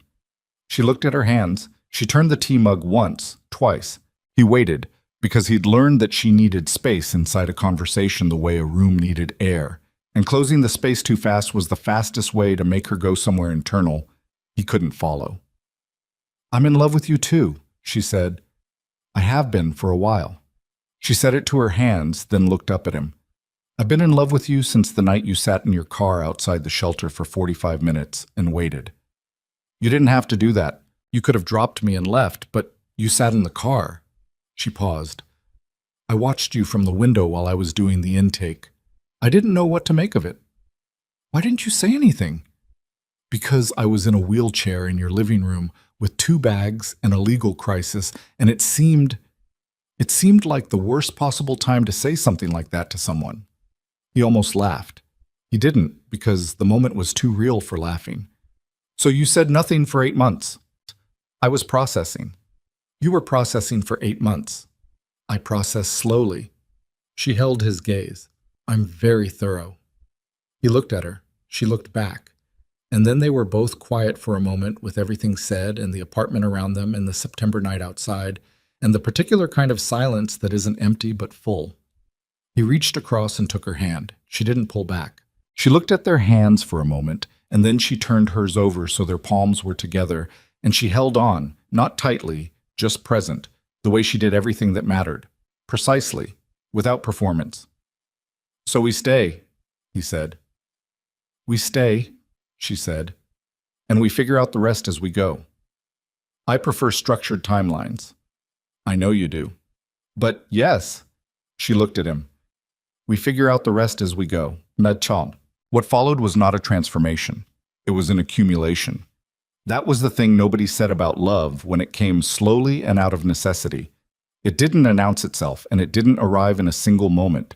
It built itself out of small deposits over months, the way interest accumulates in an account you're not watching closely, and then one day you look at the balance and you realize it's become something substantial while you were busy with other things. Anastasia moved the rest of her things out of the corner and into the shared space in the fall, a gradual process that she managed without commentary and that Ethan acknowledged by quietly clearing the closet space to accommodate it. He did not make this into an occasion. She did not thank him. They both understood what it meant. Maya noticed in the way Maya noticed everything. Suddenly and completely, over dinner one night in October, looking up from her food and saying, "Anastasia, your books are on the shelf now," with the tone of someone filing a significant observation. "Yes," Anastasia said, "next to Daddy's." "Yes." Maya looked at this for a moment. "I think they look nice there," she decided. "Good," Anastasia said. That was the whole conversation. Victor's lawyers did not appeal. The 30-day window closed in October without incident, and Anastasia's lawyer sent a brief email confirming the ruling was now final, and Anastasia read it at breakfast and said good, and ate her toast, and that was that. The property portfolio was reassessed. 2 of the buildings were sold, the Moscow properties, which she'd decided she no longer wanted to maintain ties to, practically or otherwise. The proceeds were modest after the years of legal suspension, but real. She set aside what she needed for operational capital. She paid off her remaining legal fees. She put the rest somewhere safe and stopped looking at it as a lifeline and started looking at it as what it was, the beginning of something rebuilt from what had survived. Volkova Consulting picked up its 4th client in November, a Chicago-based freight company, local, which was a first for her. The contract was larger than the previous 3. She hired a part-time analyst, a young woman named Priya, who was finishing her MBA and who had emailed Anastasia out of what she described as an excess of confidence and a shortage of other options, which Anastasia told Ethan over dinner was the most honest cover letter she'd ever received. "You hired her because she reminded you of yourself," Ethan said. Anastasia gave him a look. "She reminds me of no one." "Sure. She's impulsive." "I was never impulsive." You proposed a convenient marriage after 7 weeks of knowing someone. That was strategic. He raised an eyebrow. Partially strategic, she said. He went back to his dinner. Partially strategic, she said again, as if repeating it would improve its accuracy. He didn't look up. She ate her food. Stop smiling. I'm not smiling. You're smiling at your plate. The plate is funny. Maya looked up from her food. What's funny? Nothing, Bug. Eat. The conversation Ethan had been carrying for a long time happened on a Friday night in November, after Maya was asleep and the apartment was its winter quiet, the radiator going and the wind coming in around the old window frames in the bedroom. He brought it in from where he'd been keeping it not because it had become unbearable, but because it had become ready, the way some things just become ready when the ground is right. They were in bed. It had become the bed they shared, not as a declaration, but as a gradual fact. Two people in proximity for enough months that the practical distances collapse, and the light was off, and the room was dark the way it only got in winter when the street outside went quiet. He said, I want to tell you about Rebecca. Anastasia was still beside him. Okay, she said. He'd told her the outline. Wife, car accident. 3 years ago. Maya was 2. The broad facts of it that you had to tell people when they asked. The condensed version that let the conversation move on. He hadn't told her the rest of it, and she hadn't pushed, which had been one of the first things he'd respected about her. She was a high school English teacher, he said. She was funny. She was the kind of person who read the same books 5 times because she said the first time was for the story and the other times were for everything else.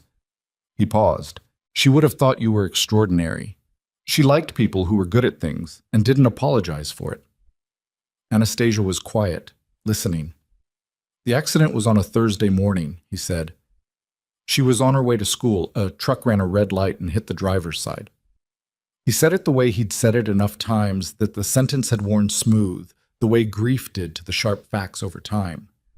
She died at the scene. Maya was with me. I dropped her at daycare. Rebecca dropped her first sometimes, and me sometimes. That day it was me. I'm glad you were with Maya, Anastasia said quietly. I'm glad you were somewhere else. I know. He stared at the ceiling. The hard part wasn't the first year. The first year everyone was there. My mother, her parents, the neighbors, the school people. The hard part was the second year when everyone went back to their lives, and I was still in the middle of mine. He paused. When Maya started asking questions, I didn't know how to answer. When she'd look at the door when we came home, just for a second, the way she did in the beginning because she expected someone to be there. She stopped doing it eventually. I almost missed it when she stopped, which didn't make any sense. He heard Anastasia shift slightly. Her hand found his arm in the dark. Not dramatically, just there. I wasn't doing terribly, he said. I want to be clear about that. I was managing, Maya was okay, I was okay, everything was functioning, but there was this particular kind of lonely that's not about being alone, exactly. It's about being the only person who knows your kid the way you know them, the only one who's seen all of it. I had my mother and Mrs. Okafor and people who helped and cared, but there was no one who... He stopped. No one who was in it with me, in the day-to-day of it. Yes, Anastasia said, just that. And then you were, he said. Without either of us deciding that was what was happening, you just were. And I didn't know what to do with that for a long time because it felt like replacing something, which wasn't right, but I didn't have a better word for it. It's not replacing, she said. It can't be. She was herself and I'm myself, and they're not the same space. I know that now. I knew it logically for a while. It just took time to feel true. He looked at the dark ceiling. I wanted you to know about her, properly, not the outline. I'm glad you told me. She would have had thoughts about your business plan, he said. She would have read the whole thing and circled things and asked questions in the margins. She was that kind of reader. I think I would have liked her, Anastasia said. I think you would have argued with each other. Probably. The smallest pause. I argue with people I respect. I know. I've noticed. He turned his head toward her in the dark. I don't want you to feel like you have to be careful around her memory. In this apartment, you're allowed to be here. Fully. She was quiet for a moment. Thank you for saying that.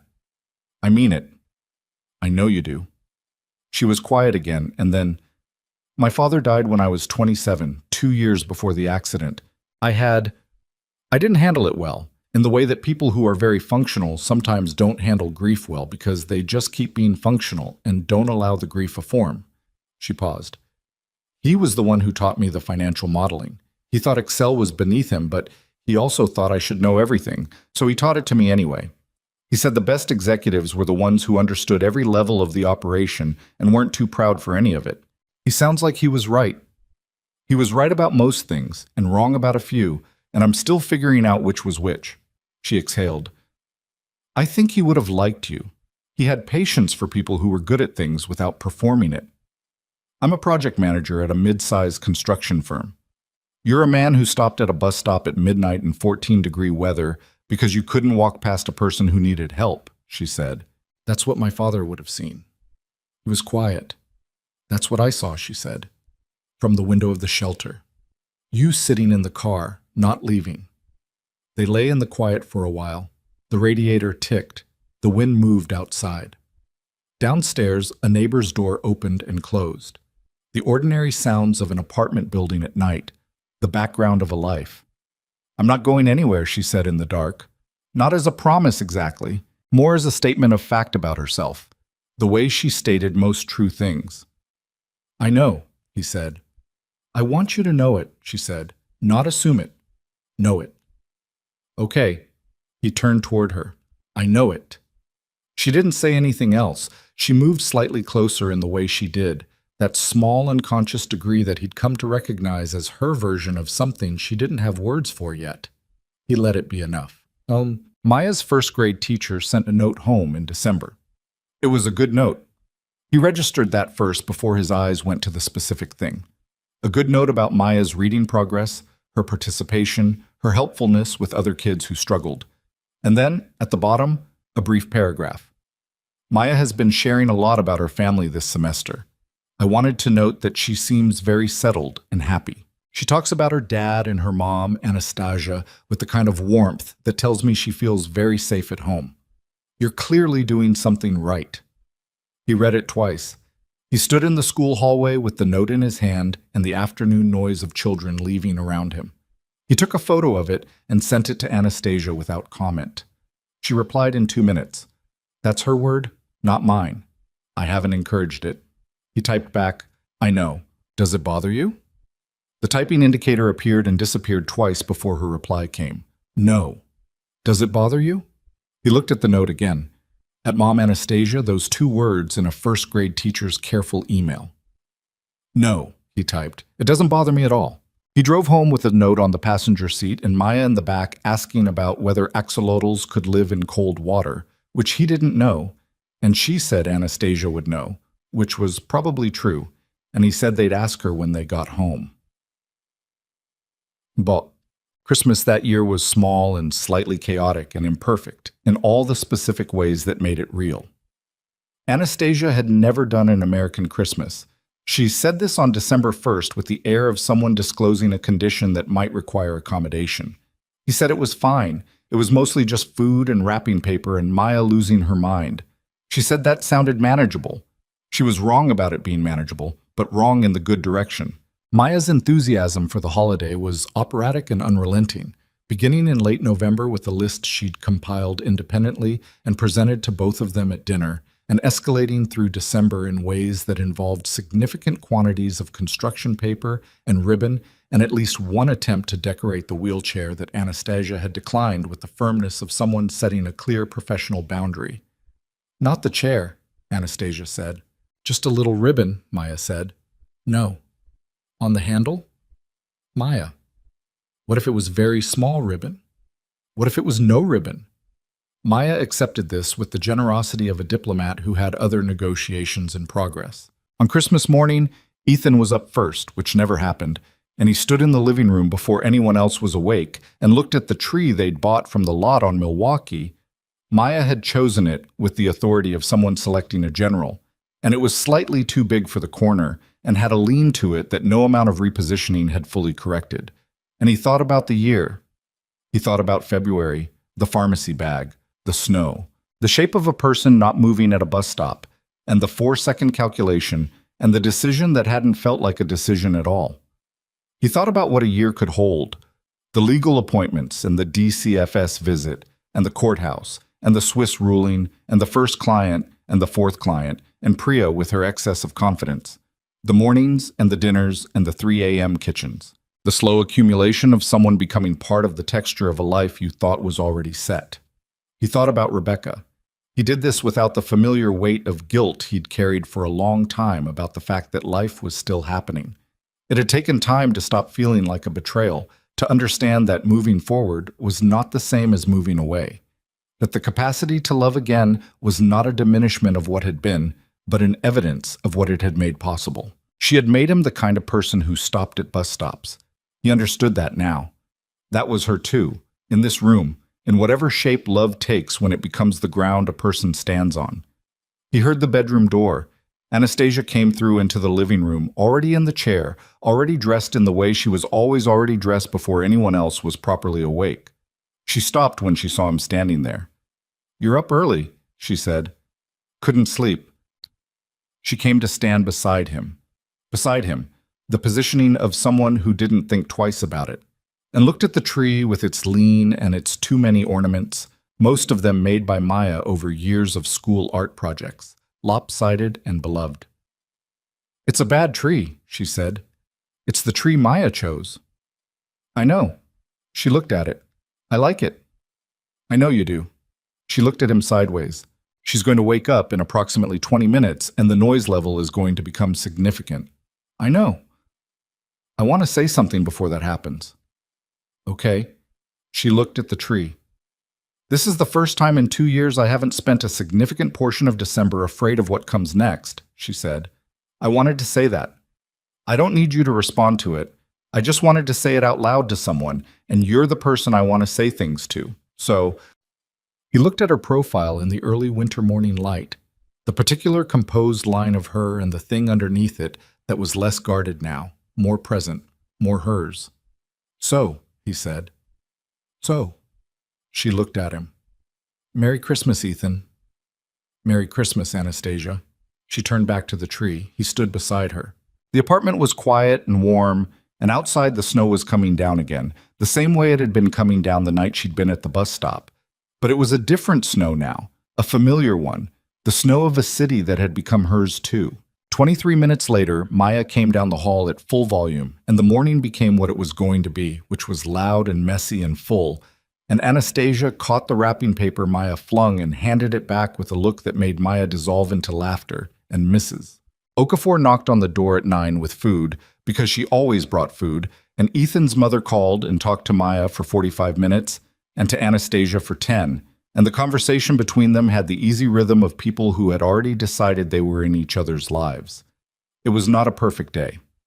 The tree still leaned. Maya spilled juice on the rug, and they dealt with it. One of the gifts was the wrong size and had to be returned. Anastasia had a brief call with Priya about a client deadline and stepped out to handle it, and came back with the look of someone who had just spent 15 minutes being professionally excellent and was ready to eat cookies. It was ordinary. It was fully, completely ordinary in the way that only the right life feels ordinary. Not because nothing in it matters, but because everything in it does. And you've stopped being surprised by it. And the not being surprised is its own kind of arrival.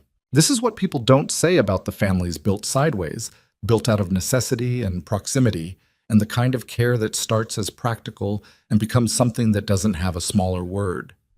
They don't say that ordinary is the destination, that the whole improbable architecture of it, the bus stop and the courthouse and the spreadsheets at 3 a.m., and the child who draws the same family over and over in different configurations until it finally holds still, is all in service of a Tuesday morning where nothing particular happens and everyone in the apartment knows where they are. Ethan Miller had not been looking for this. Anastasia Volkova had not been looking for this. They had been two people with damaged plans and different kinds of exhaustion and a specific cold Tuesday night in February that neither of them had been able to walk away from.